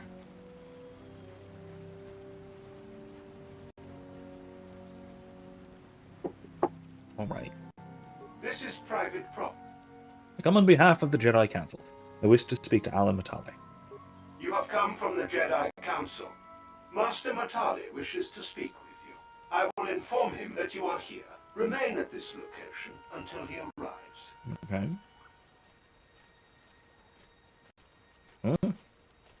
It's a lot of security droids. There's a lot of security droids. Man. My protocol droid tells me you are here on behalf of the Council. I was beginning to think my demands had been ignored. Though I think your time would be better spent interrogating the Sandrels as to the whereabouts of my son Shen. So, protocol droid with armor plating and a blaster rifle. Yeah, okay. Yeah, protocol droid, huh? No. No. This is, there's a reason for this much security. It could just be that you're really wealthy. Fine. But you're making a big deal out of it. Like an unnaturally big deal out of it. Any information you have might be helpful. I have already told my story to the Council. Why did they not inform you of my circumstances? I did not expect such incompetence from the Jedi, but I shall repeat the tale once more. Okay. Many years ago, I brought my family here to Dantooine to escape the crush of humanity on the core worlds. Soon after we settled here, the Sandrels arrived, and they have been a plague upon my house ever since. The injustices the Sandrels have committed against the Matales are far too numerous to name. But the Council is well aware of our many disputes. Recently, I discovered several Sandrel droids trespassing on my land. Look what I got. Hello to the internet, Angel. There she is. What a good kitty. What a good kitty you are. Anyway, here. I'm going to see if she's actually going to sit with me. She may bump into the microphone a little at first, but we'll see. She likes to sit here sometimes. Anyway, move right along. You can meow into the camera if you into the microphone if you want. No? No, she doesn't want to. Anyway, what were they doing here? I have no idea what nefarious purpose lay behind their arrival. My own assassination, perhaps. Destruction of my property. Maybe a simple spy mission. I wasn't about to find out. My own security droids destroyed the invaders. Not a single one survived. It was shortly after this incident that Shen, my only son and heir to the Matali estate, vanished. Obviously, Nurik, the unscrupulous head of the Sandrel clan, has abducted my son in retaliation for the destruction of his droids. Possibly. Or, if we're going to be even more uncharitable, maybe the droids were there to scout things out. And he was already planning to kidnap your son for other nefarious reasons. Maybe blackmail. Maybe holding a hostage. Who knows? Maybe he just hates you. All of this is very unlikely. But again, maybe it's possible that the droids were there as, scouting things out first. Already planning to kidnap him. I'll go speak to Nurik Sandrel. The only resolution possible is the immediate return of my son. I'll work on it. Why does the Council insist on stalling? The life of my son is at stake. Is it possible? Yes, of course. Now I understand. I am a man of the world, Jedi. I know how things are done. I will make a contribution of 1,000 credits to the Council in exchange for rescuing Shen from the Sandrels. I will present the credits directly to you, of course. Whether the Council ever learns of this donation is completely up to you.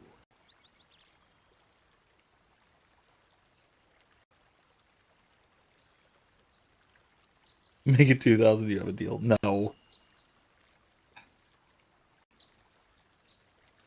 I understand you're upset, Alan Matale. Rest assured, I will find Shen. Nevertheless, my offer still stands. 1,000 credits for Shen's safe return. Know, however, that I will not sit idly by much longer. Yay, war. Eventually, I will take whatever action is necessary to rescue my son, including razing the entire Sandrel estate. Yeah, what if he's there? Until you find Shen, Jedi, we have nothing further to discuss. I suggest you hurry south to their estate, lest I take matters into my own hands. I mean, I will say one thing, is that it's not like formally at least, it's not like the Jedi have legal authority. They're peacekeepers insofar as they are... They're wise people with magic powers who dedicate themselves to solving people's problems. They're heroic adventurers, basically.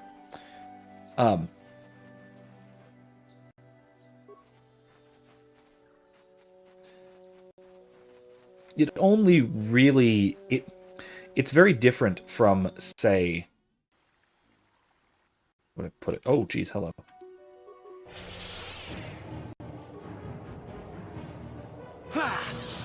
It's very different from, like, an actual... Oops, hold on. Bastila. Where's your lightsaber and stuff?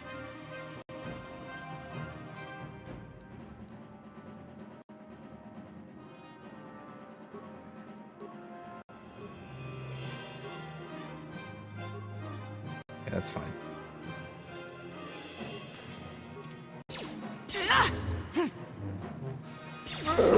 Okay, we got it. Anyway, it's not like I said, it's not like the Jedi are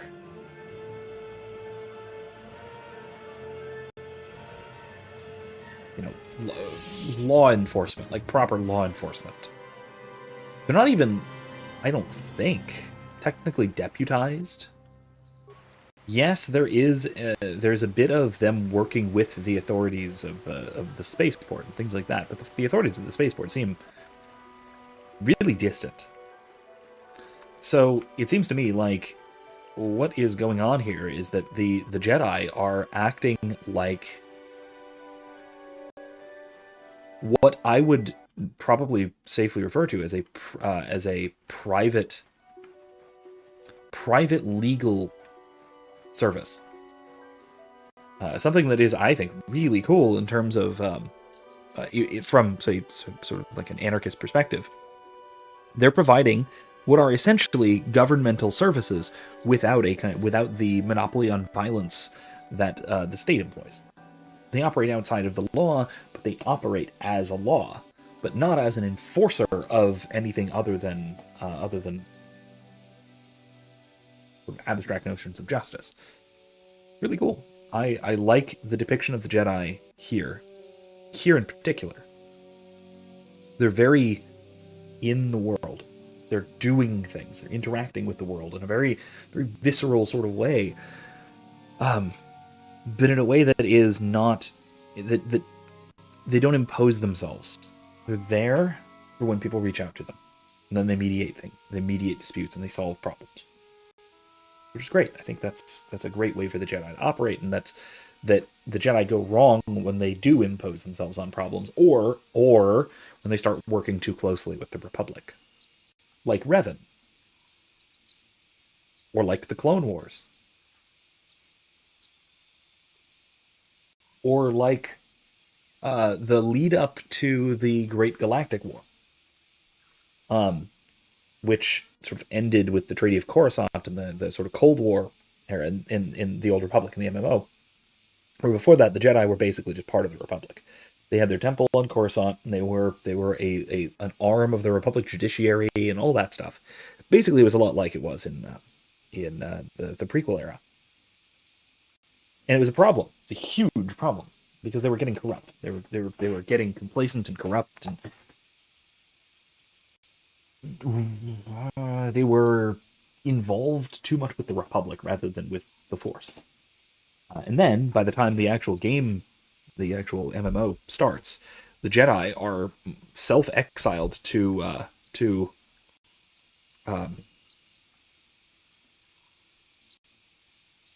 Tython, the ancient home of the Jedi, in the deep core, basically inaccessible except through the Force, through navigation through the Force, and to the point where they don't really operate for the Republic anymore. Even the main plots, the missions and such, the storylines that you do for the Jedi storylines, the Knight and the Consular storylines, are not for the Republic. They're not military quests so much. except for the Knight gets there at the end. But most of them are pursuing things through the Force, for the Force, and opposing the Sith rather than the Empire, the Sith Empire. Which is great. I think it's a pretty good depiction. All of the Old Republic games, KOTOR 1, KOTOR 2, in a different way. But then especially SOTOR do a good job of this. This is private property. By what authority are you this is a trespassing protocol on this droid. estate? Yeah, there we go. I come on behalf of the Jedi Council. The Council? If you are here because of Shen Matale's disappearance, you are wasting your time. The Sandals are not involved. This is nothing but a Matale witch hunt. I'm not in league with the Matales, but I must speak to Nurik. Nurik left orders he was not to be disturbed, but given the circumstances, I will make an exception. Go into the main hall. Nurik will meet with you there. Okay.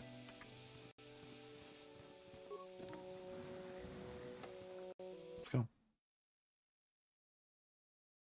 Let's try and figure all this out, shall we? I have been informed by my protocol droid that you wish to speak to me. I'm here on behalf of the Jedi Council. I'm investigating the disappearance of Shen Matale.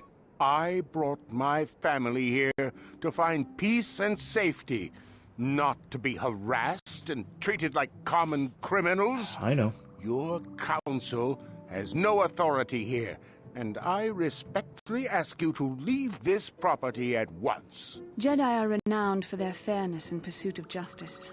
There is nothing to fear from us, unless you have something to hide. I trust you will show yourself out. If not, my security droids will be sure to deal with you. Okay. Well, again, this is the part where we do actually respect his decision, but also at the same time... You are here from the Council, are you not? Looking for Shen Matale? That was suspicious. Do you know something about Shen's disappearance? My name is Rahasia. Nurik is my father. He has not been himself since Cassus disappeared. He is mad with grief. Cassus? He is convinced the Matales are responsible. He's not thinking rationally.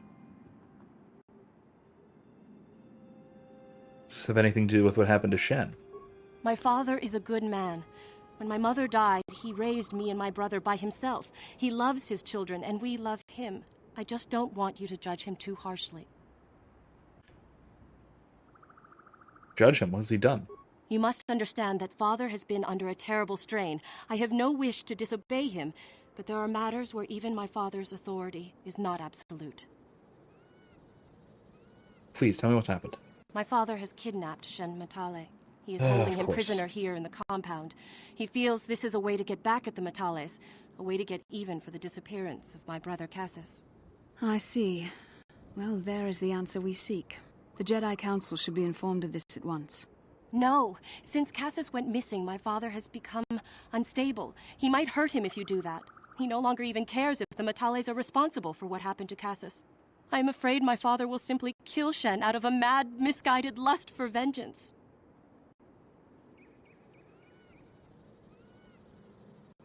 What happened to Cassus? I do not know. I am worried for him, truly. But I do not believe Alin Matale had anything to do with it. And now my father may take it out on Shen. Please, find Shen and rescue him before my father does something he will regret forever. I would take you to the prison, but I cannot let my father see me with you. Take this key. It will open an unguarded door at the rear of the estate. You and Shen can make your escape through there. There are many security droids guarding the halls. Please hurry. You are Shen's only hope. Give me one moment. Angel wants out.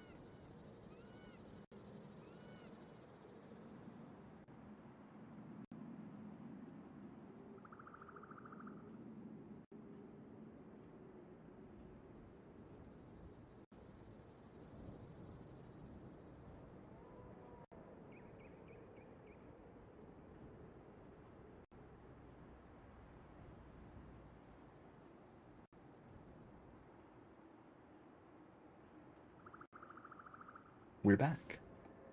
Yeah, I thought I had some hope that she would want to stick around and maybe sit on my lap for a little while, but she wasn't having it. Closed doors are not the friends of cats. What do you care about Shen, anyway?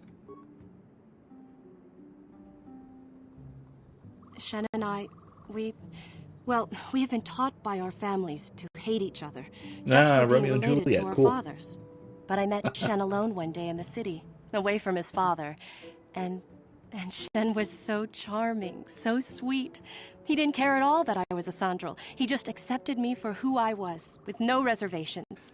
We talked and met again over months and fell in love. My brother Cassius met him too, and they were beginning to become friends. But then this whole mess had to happen.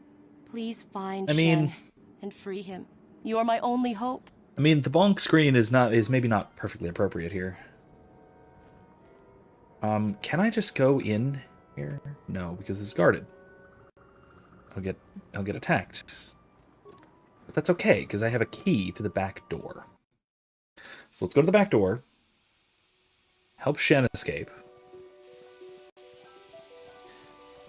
Then we'll try and find Cassius. Because I'm guessing that he's missing somewhere else. Possibly having maybe to do with the Mandalorians? It's possible, I suppose. Ah! Good lord. Hey, Bastila. You want to, disable droid real quick? And... Wait, who's got demolition? I'll just wait for demolitions. Yes? Whee! Really? Nothing? Nothing. Okay, fine.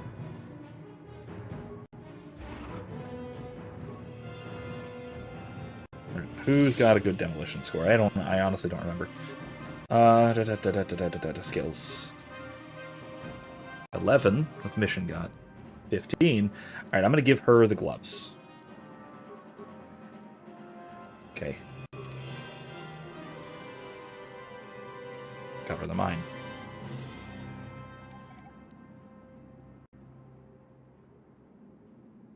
Let me flash mine.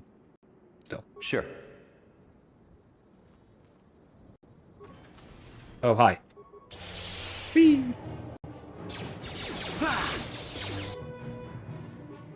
Hey, Bastila. Zap him. Yes.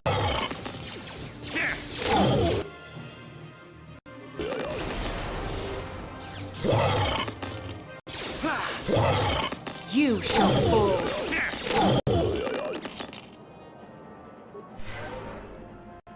Okay, cool. We're in the security room. Parts, okay. Security room. Let's see. Let's check our computer use skills, huh? So I actually need to remember this. +5, 0. Okay, fine. No one has good computer use here. Crap. Or is it slicing? Security. +10. It's 12.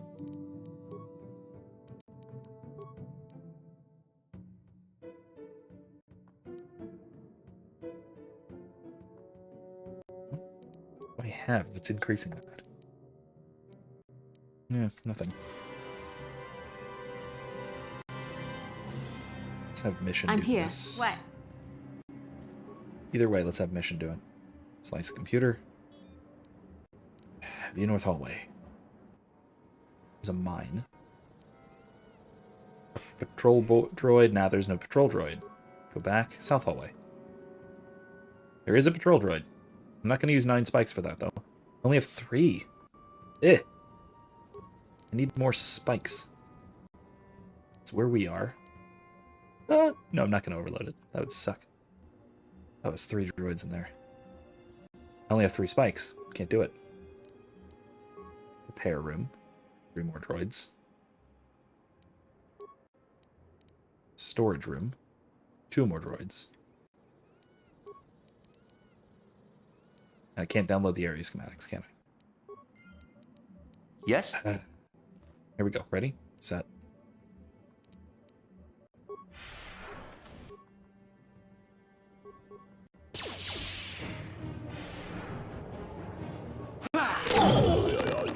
Got him. All right. So there was the security room. Where's this? What does this lead to?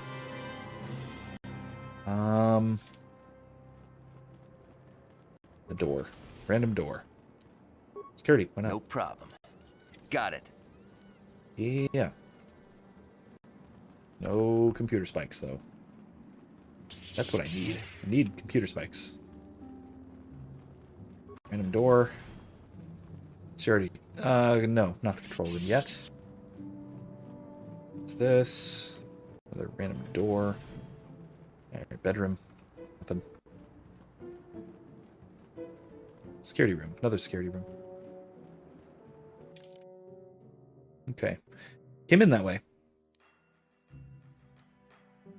That's the holding cell. Oh.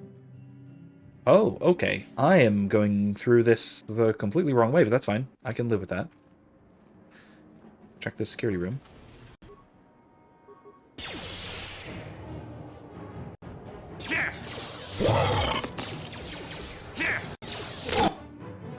Basila.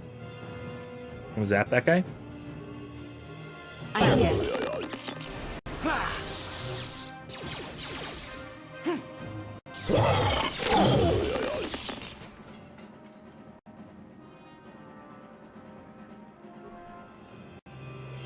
Prison key.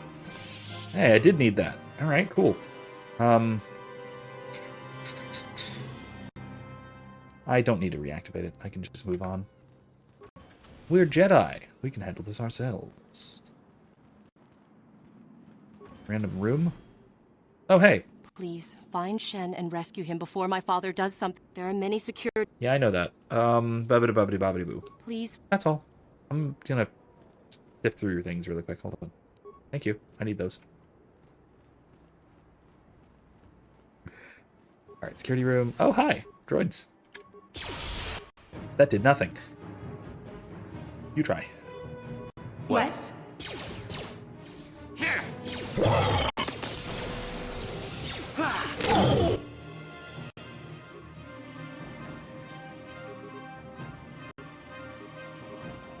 I'm here.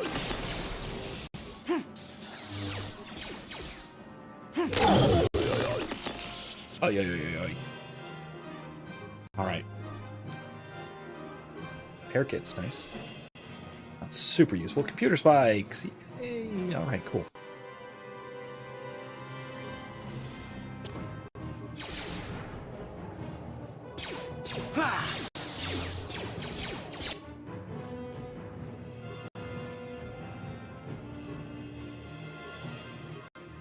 I'm here.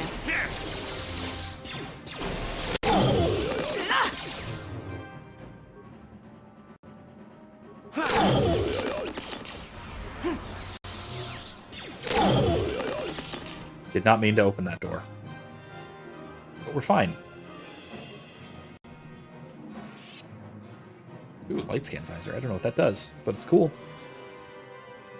Also, I kind of like that we're looting this guy's entire house. Like his entire house. We're just looting everything. Because we're rescuing someone. We're on a mission. Mission that has absolutely nothing to do with what we're actually doing here. Hold on. Let me check that, because let's get advisor. That is armor. Is that technically armor? Really? +4 awareness. Jesus. Let's give that to mission, shall we? There you go. All right.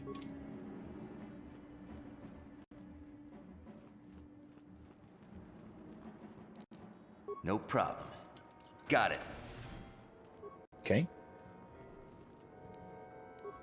I needed that.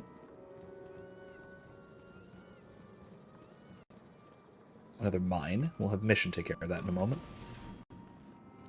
Security. No problem. Got it. Nice. What? I don't like the look of those. They look ridiculous, but that's fine. Let's recover that mine, shall we?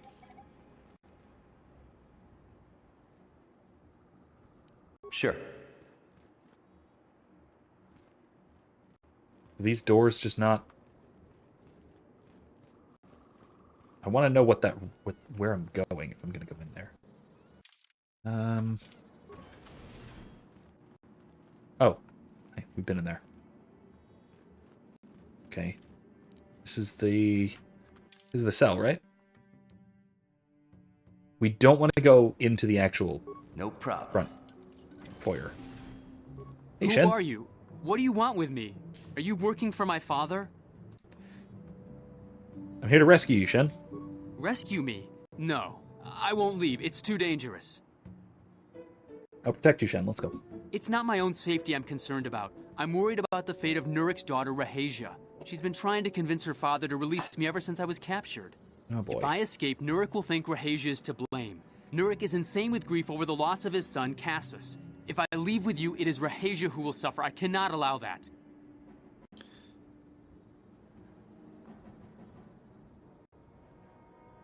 What if we take Rahasia with us? If you can convince Rahasia to escape with us, I will accompany you. Though I do not know if she'd be willing to turn her back on her home and family. Who could imagine a Sandral doing such a thing for the sake of a Matali? But if she will not go, then I too shall stay. I would rather face my own death than have her face her father's wrath because I escaped.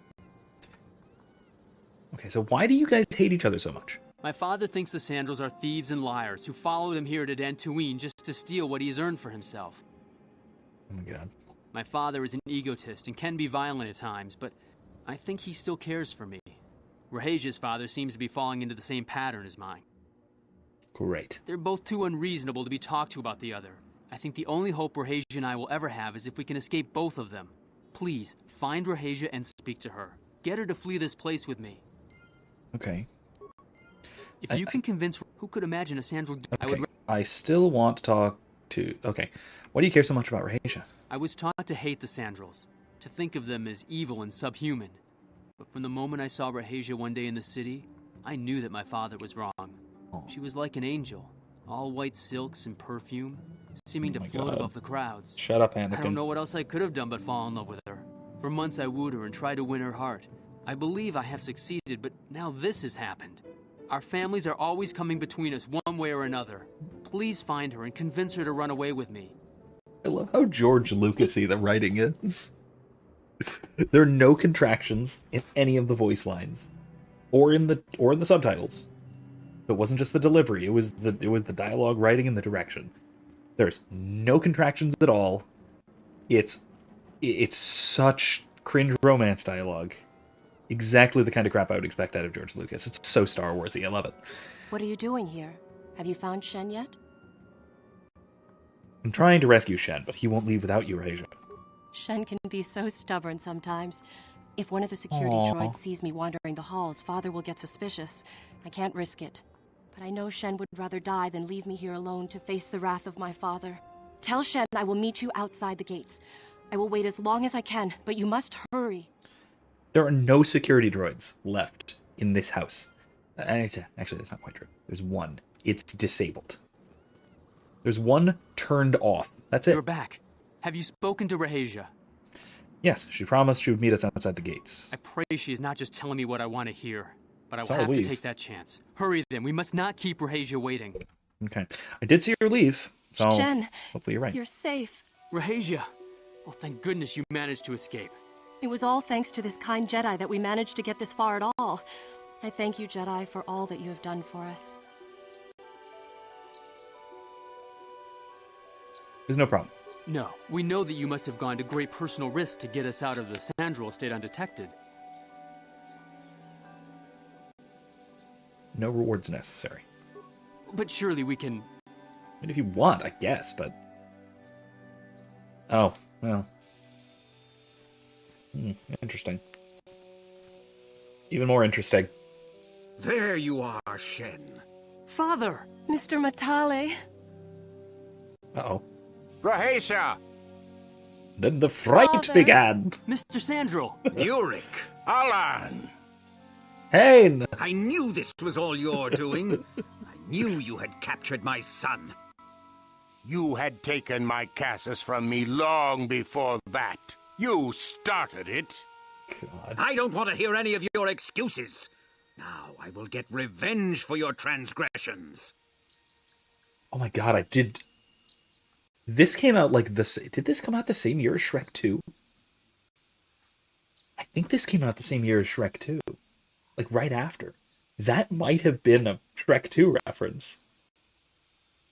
Erica, if you're still watching and you feel like it, look up the release dates of KOTOR and Shrek 2 and see if this is a possibility.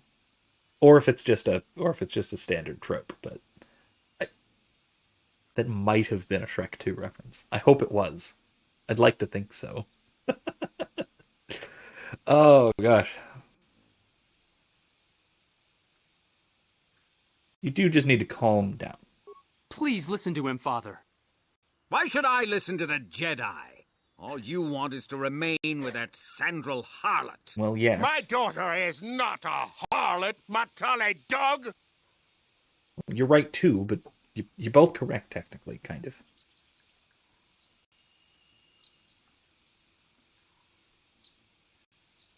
You should try to sort this out together. We are trying to be reasonable here, of course. Are you, though? We are sensible people, after all. But our children are being so stubborn. If Shen would just understand that he has to do what I want, this would all be solved easily. Oh my god. How on the nose can you get? Oh, okay. Yeah, this is very George Lucas writing. This is also just Romeo and Juliet. Look, Shen is capable of making decisions on his own. He's an adult. No, I won't let you do this. I don't care. Oh my. Rahej and I will live on our own if you won't accept us. You will do no such thing.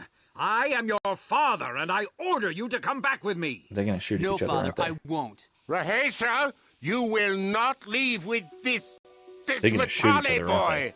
I am, Father, and you can't stop me. We're leaving for the Enclave. You foolish girl. Do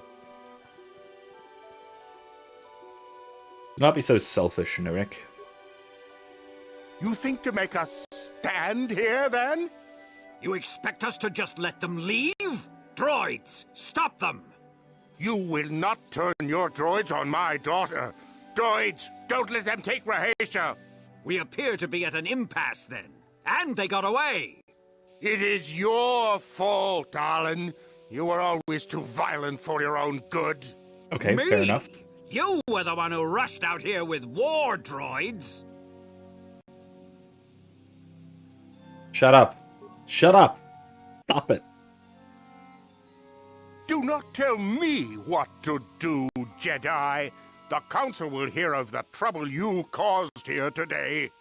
I did exactly what was requested of me. I rescued Shen. Indeed they shall. I rescued Shen. Okay? That is exactly what I did. I did exactly what was requested of me. You're just a psychopath. That's all. That's it. That's all there is, really. You're just a crazy person. All right, well, let's go to the Enclave. Let's go back to the Enclave real quick. Before we... time is a factor. So no, let's go, instead, let's go to the Crystal Cave with Bastila, now that we have her here. Find some lightsaber crystals, explore the cave, and then we will head back to the Enclave, shall we?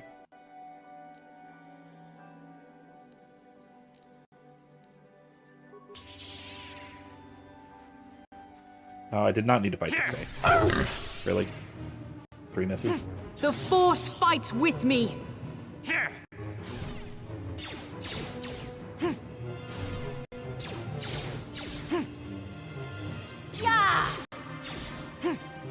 Let's make this quick. Got him.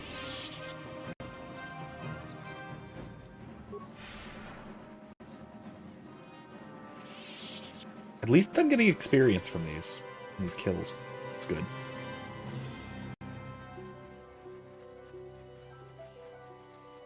It's not much of a resource drain, honestly.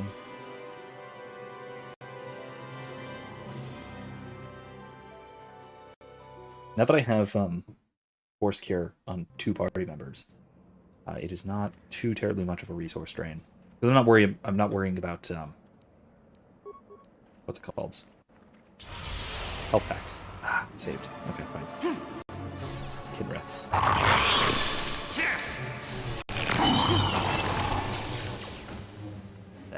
Take that!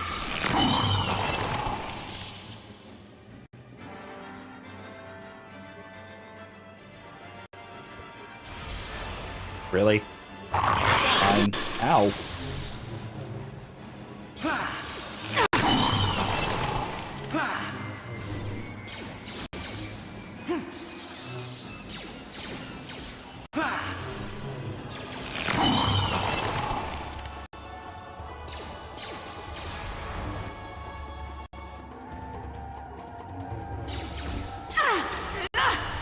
You'll never get me!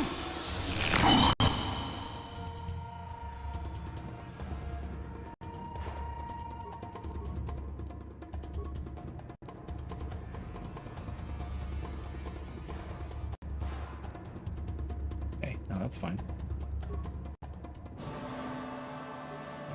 Yeah?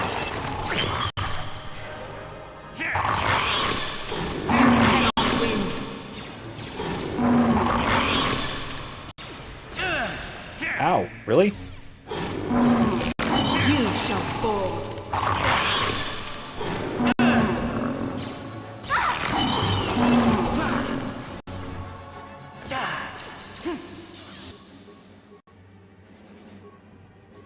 Yeah? You'll pay.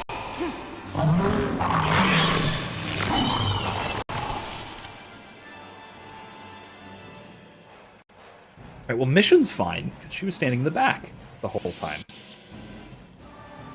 Okay, no longer poisoned. No longer posioned. We can splat these eggs, which we really should. Remains of a... Is that a Mandalorian? Thinking that would be that Jedi we were looking for. Splat.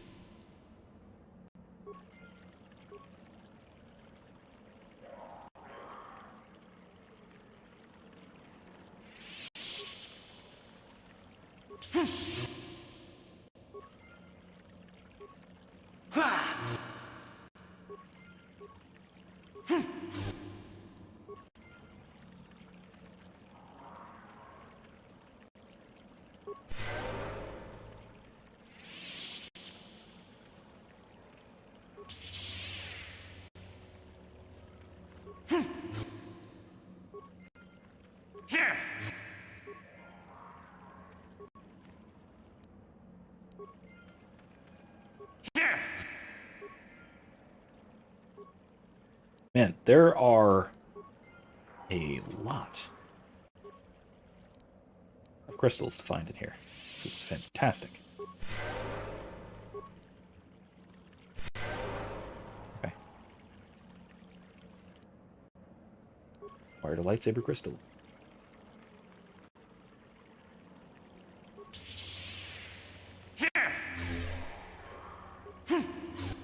Okay, got one in there. Did I miss? I missed. How am I missing? There it is.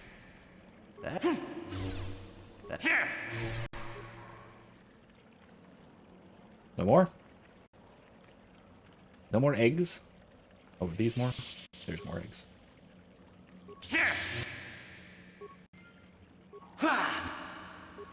Jeez. More crystals. More crystals. Oh my god. This is a lot of crystals. Alright.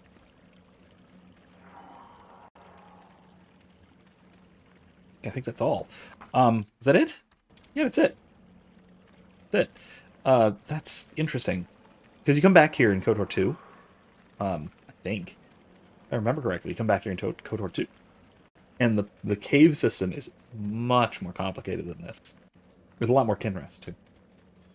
I was expecting a big old dungeon crawl, not just a walk through, kill some bugs, and then get a massive load of crystals. Very nice. Very nice. Alright, now... What's this? The grove. That's the grove. We don't want to go to the grove. We want to go back.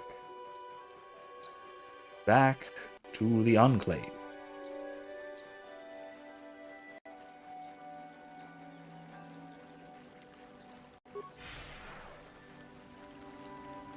Okay. Anyway, that was less than I thought. Like I said, I thought there was more to that cave, but all right. I'm not gonna complain, I guess. All right. Keep going. I can't believe we didn't find the Mandalorians. The leader, at least. The Mandalorian leader. There's the Matali estate. Kind of want to break into. If we can find them there. I'm sure they're already pissed at us. Yeah, let's go over there and at least see what we can find. We'll save before we go in, though. I don't want to break and enter and then that be a problem. I get the feeling that would be a problem, but we'll see. We shall see.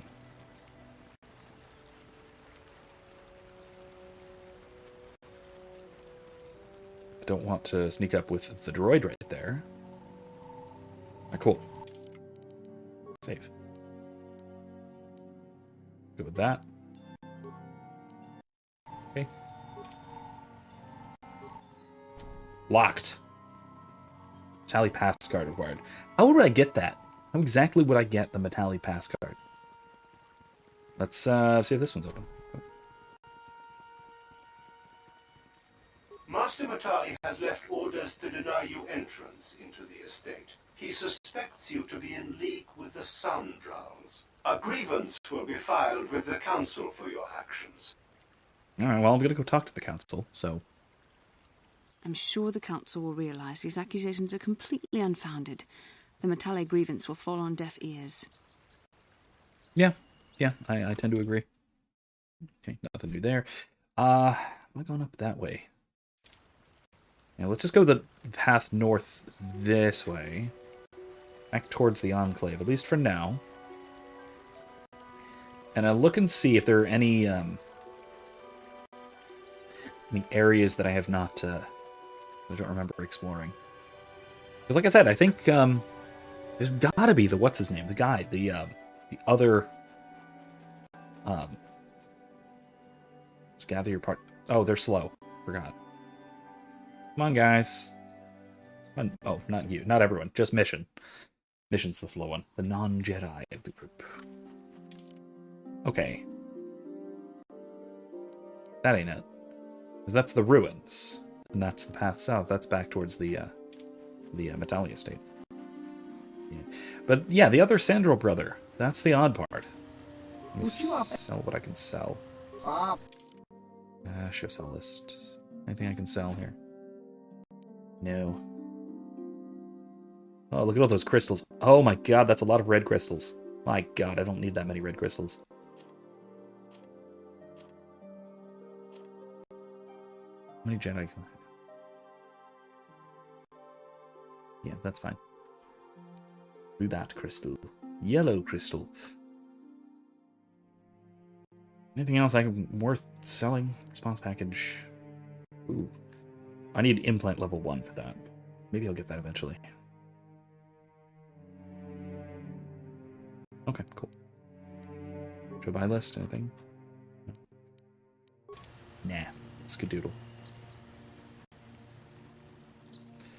I also haven't found the leader of the Mandalorians. That's troubling. I assume it's a big old plot point. I have to assume it's a big old plot point. I don't know, though. Alright, let's talk to the Council. And modify our lightsabers. Both lightsabers. Actually, let's modify our lightsabers first. That's over here.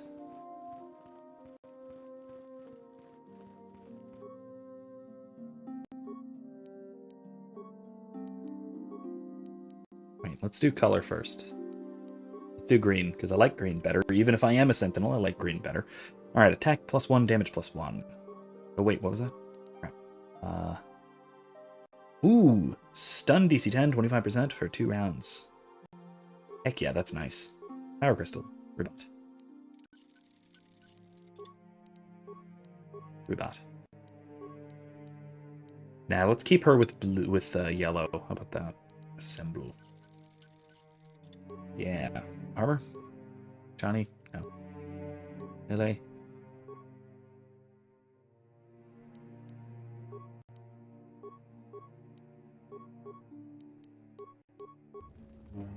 Yeah, green lightsaber. Not fitting with this character exactly, but I like it best. I prefer a nice green lightsaber. Let's just overwrite this save because we couldn't go in anyway. Now let's talk to... I like Master Vandar. Rahesia Sandral and Shen Matali have come here seeking shelter against their families. The Council has decided to give it to them. Their love for each other was being denied by overly possessive parents, and we learned that it was only by your intervention that they managed to escape here. While it is regrettable that the fences between the families were not repaired, it is good that these two young lovers can live their lives free of oppression. First of all, I like that, because it shows that the Jedi doctrine, even the Jedi doctrine of celibacy, or not celibacy, but freedom from attachment, let's say, that develops later in the sort of the Rise of the Empire, the fall of the Republic era, the prequels. That is something that the Jedi take on as an obligation for themselves. It is not something that they would ever seek to impose more broadly. They're a monastic order, and just like monastic orders in the real world, they don't impose their rules upon anyone else. The Benedictine monks would not propose the rule of Saint Benedict outside of a monastery, because of course they wouldn't. They recognize that their role is a specific one of prayer and sacrifice. And similarly, the role of the Jedi is the one of enlightenment and self-discipline.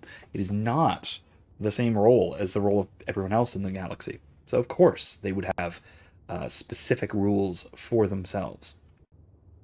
I must congratulate you on your actions. You have saved Juhani and brought her back into the Order, and have given us all great hope for your future success. May the Force be with you as you continue your training. Yeah. Shen and Rahesia have been granted asylum here at the Enclave until they can find a way to deal with their families. I hear you had something to do with that. It is the way of the Jedi to provide help to those in need, and you seem to have lived up to this duty. I congratulate you, Padawan. For good or ill, you are now a true Padawan.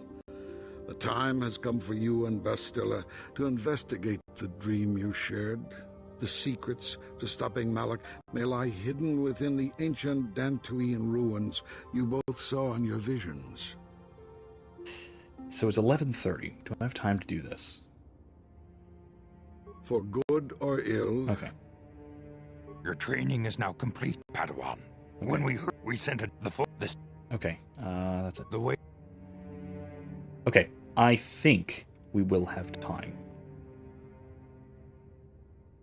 At least I think. We have half an hour.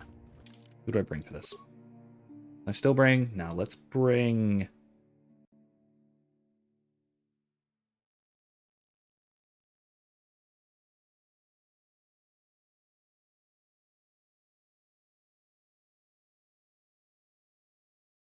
Excuse me. We could bring Tarth. He's not all mystical like. Could bring T3, but it's ancient ruins. I don't know if he'd be necessary or helpful. Zalbar might be useful. Honestly, let's stick with mission, if only for disabling mines and devices and things like that. Alright, onwards.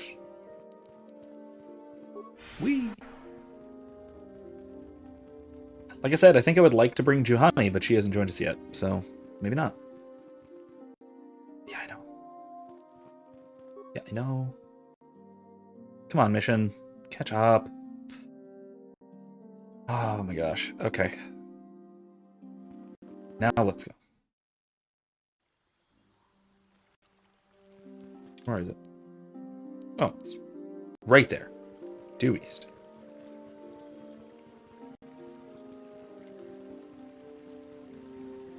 Like I said, quite frankly, I have no idea where the other Mandalorians are, or where the other Sandral kid is.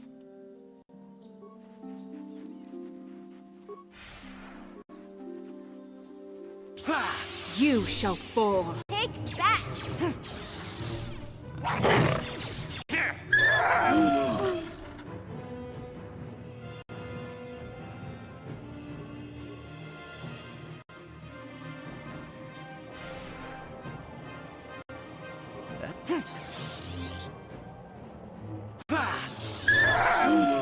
Okay, cool, got him.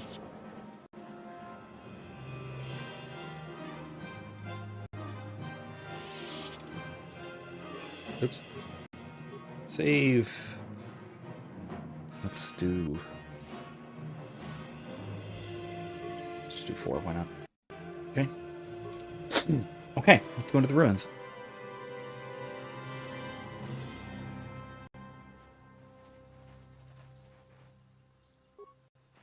That was an odd semi-cutscene.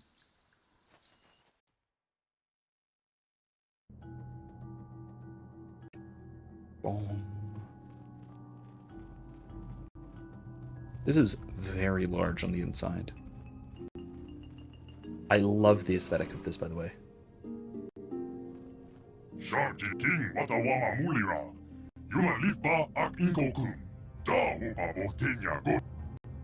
Huh. It's odd that that there's a language we don't understand. What language is that? What are you trying to say?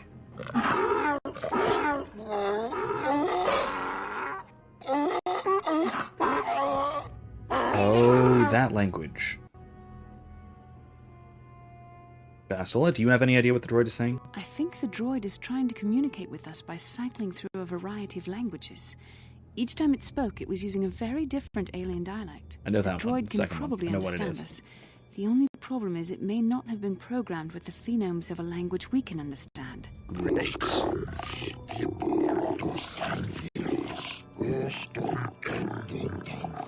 I can reproduce any of the languages spoken by the slaves of the builders. I recognize this language. It's Selkath. I recognize this language as well.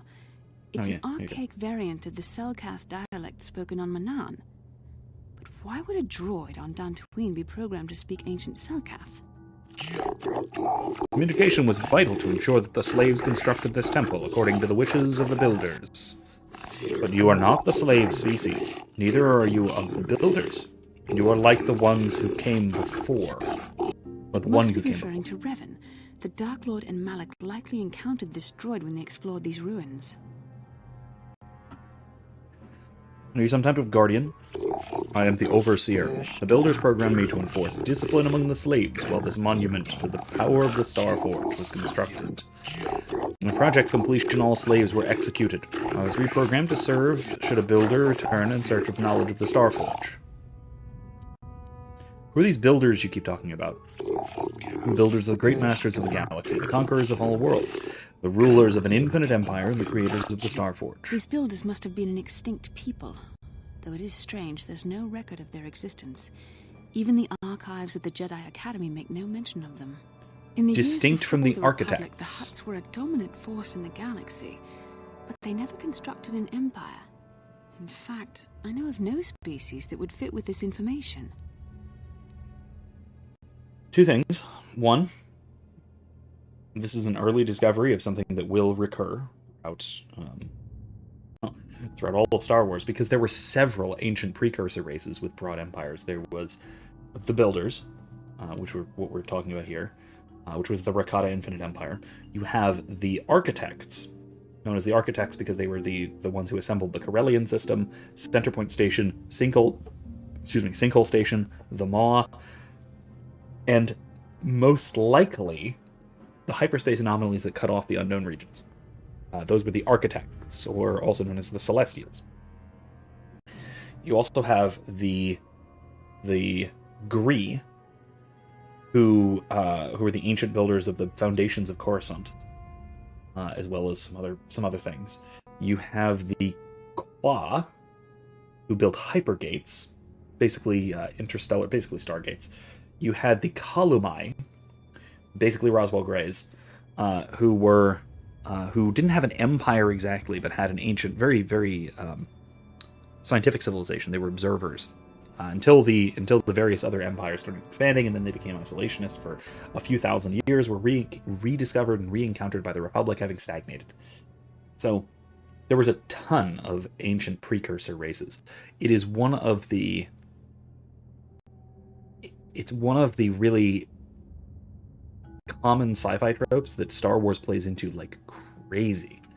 I mean, it's the Protheans from Mass Effect, or it's the not the precursors. What are they called? The Halo ones.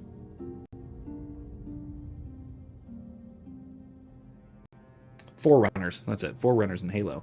All that sort of thing.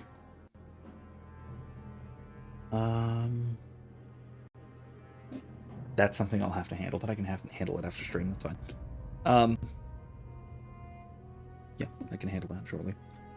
In any case, it's a really common sci-fi trope, and it's one I enjoy. It's a very fantastical sci-fi trope, which honestly, it feels right in a setting like Star Wars, but it always felt odd to me in more grounded science fiction, like Halo or like Mass Effect. Like, you won't find this sort of thing in, say, Star Trek.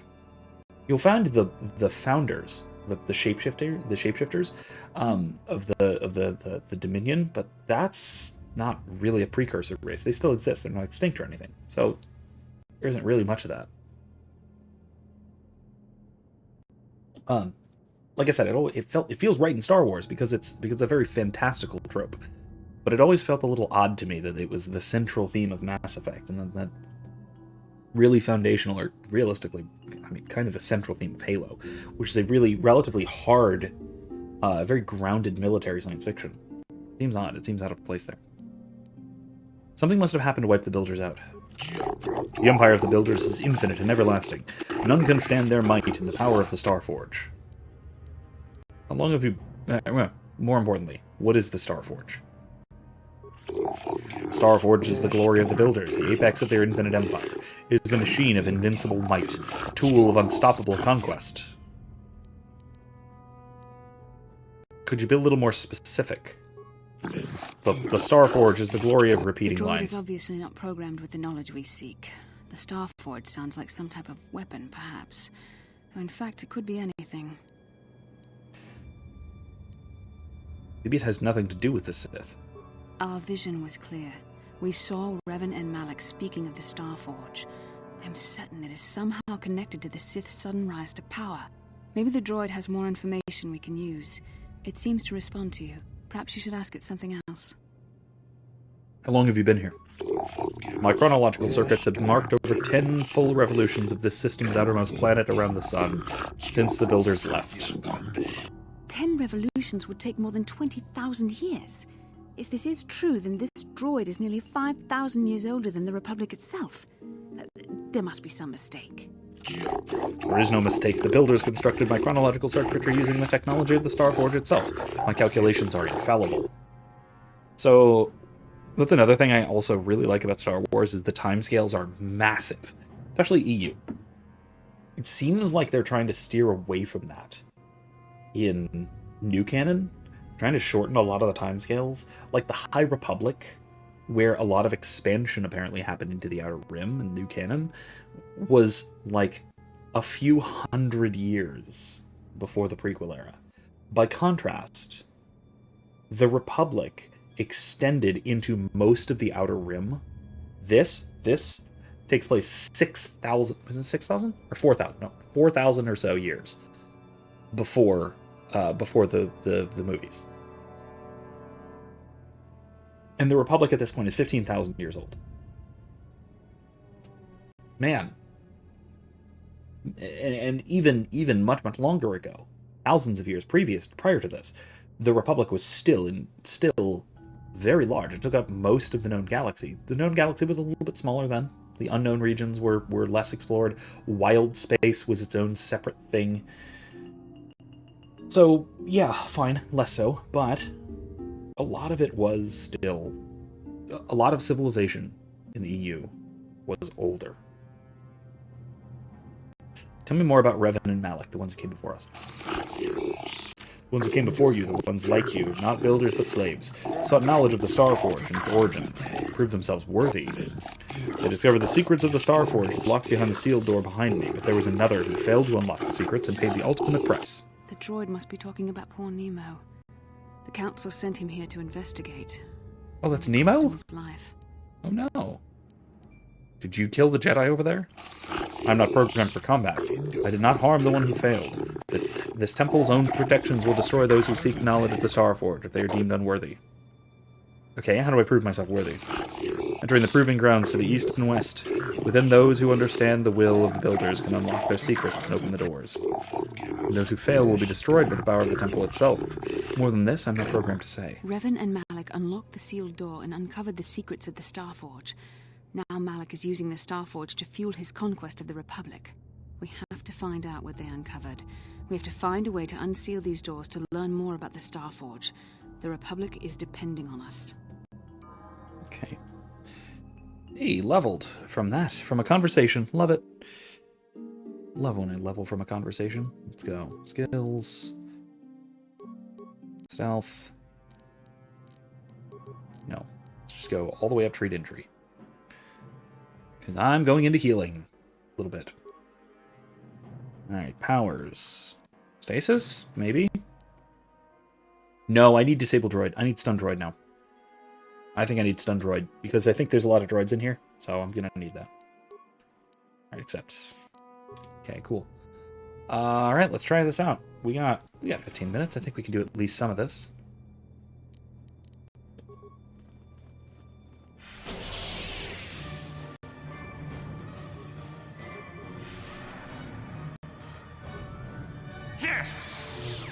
Really?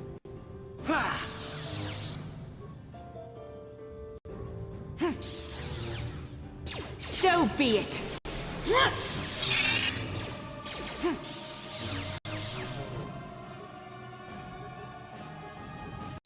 Yeah?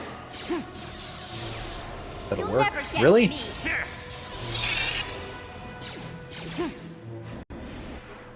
Ow! Jeez, okay. That's awful. What? What?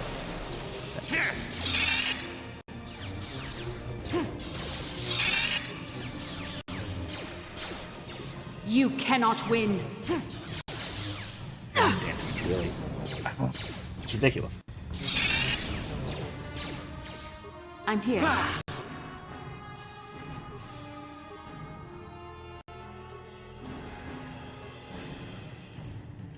Hey, that's fine.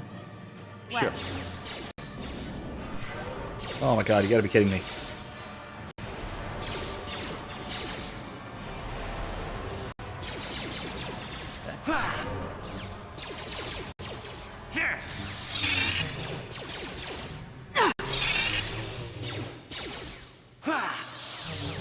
Okay, I think we've got this.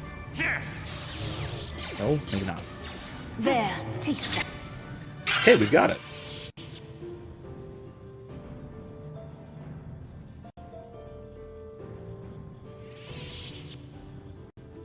It's not lootable? Nah. Should be lootable. One more. Okay.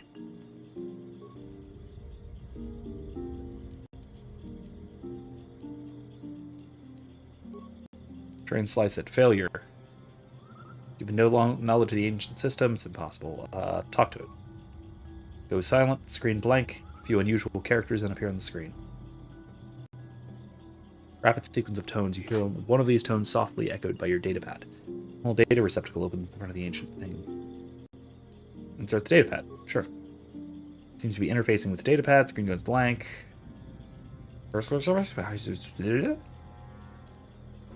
Retrieve your datapad. Datapad sees and be locked into the ancient computer. It doesn't budge. Talk to the computer. Go silent again. Processing data. Datapad's released. Go silent.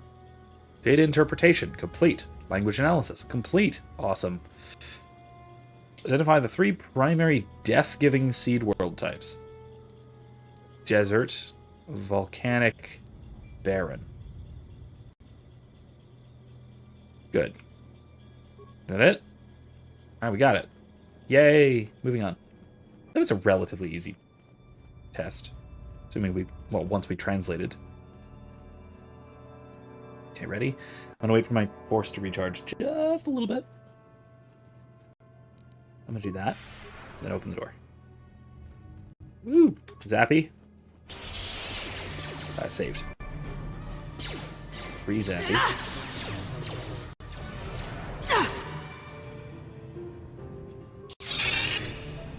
I'm on fire. So be it. Come on, just do more zapping. No more in here, right? No, it's just the one. What can I do?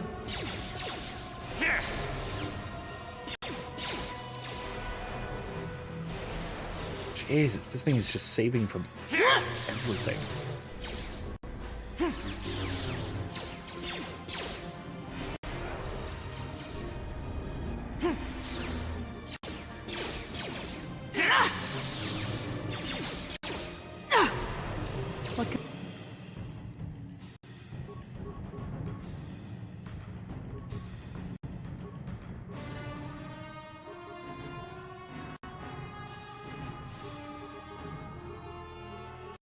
Okay.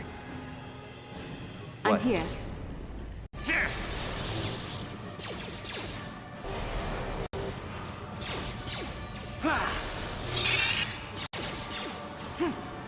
Oh, jeez.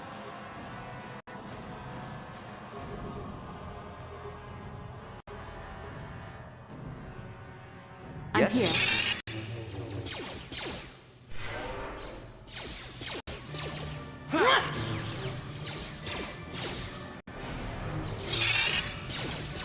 So be it.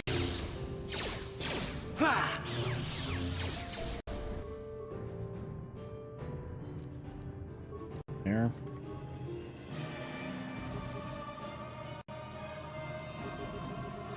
Okay. Yes?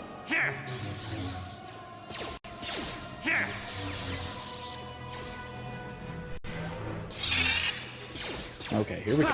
Alright, we're doing okay. We're doing okay.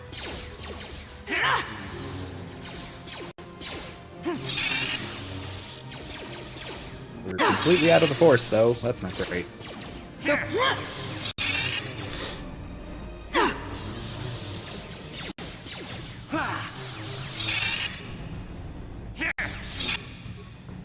How about you use a shield?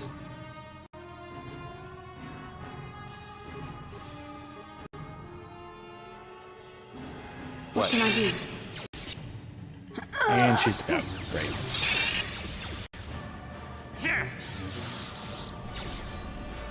Ow.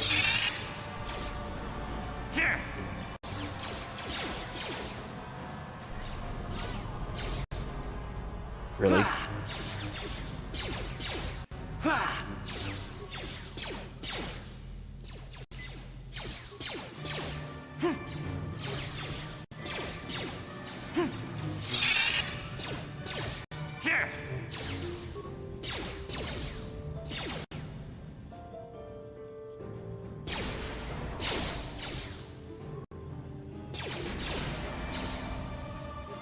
Wait, no, not that.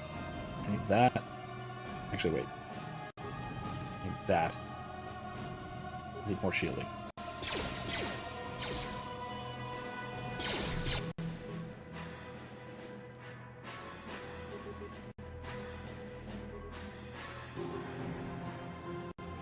Sure.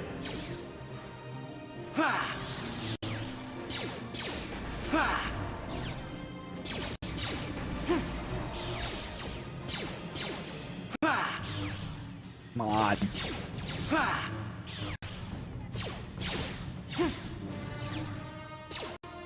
That's good. Come on. Nope. Nope. No. Are you kidding me?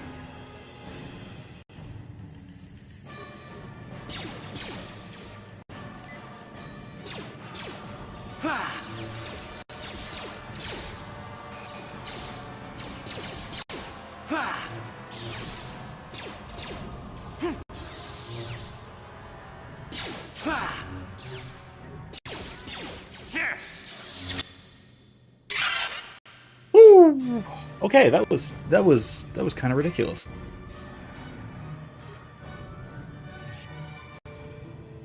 A bunch of droid armor and stuff. All right, fine. Okay, both of us are basically dead at this point. Jeez, that took too long. All right, well let's finish with this ancient terminal. Cure real quick first. Fiddle with this thing while our force recovers. Talk to the computer. Let's put the data pad in. Let's talk some more. Analysis complete. Primary life-giving worlds: oceanic, grassland, arboreal. Okay.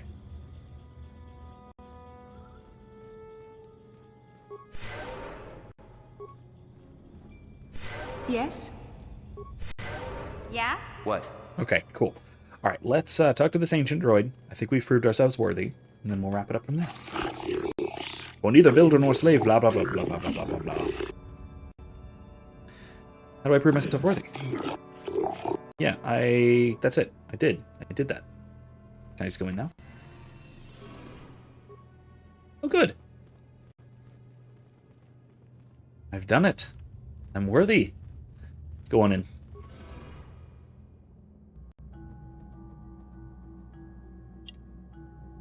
I don't think there's any more combat here. Just the map. The star map. To the Star Forge. A lot of star things. It is Star Wars, after all, I suppose. This must be what Revan and Malak found when they entered this temple. This must be where their journey down the dark side began. What is it? This is a map. Some sort of intergalactic navigational chart. Revan and Malak must have used this to lead them to the Star Forge.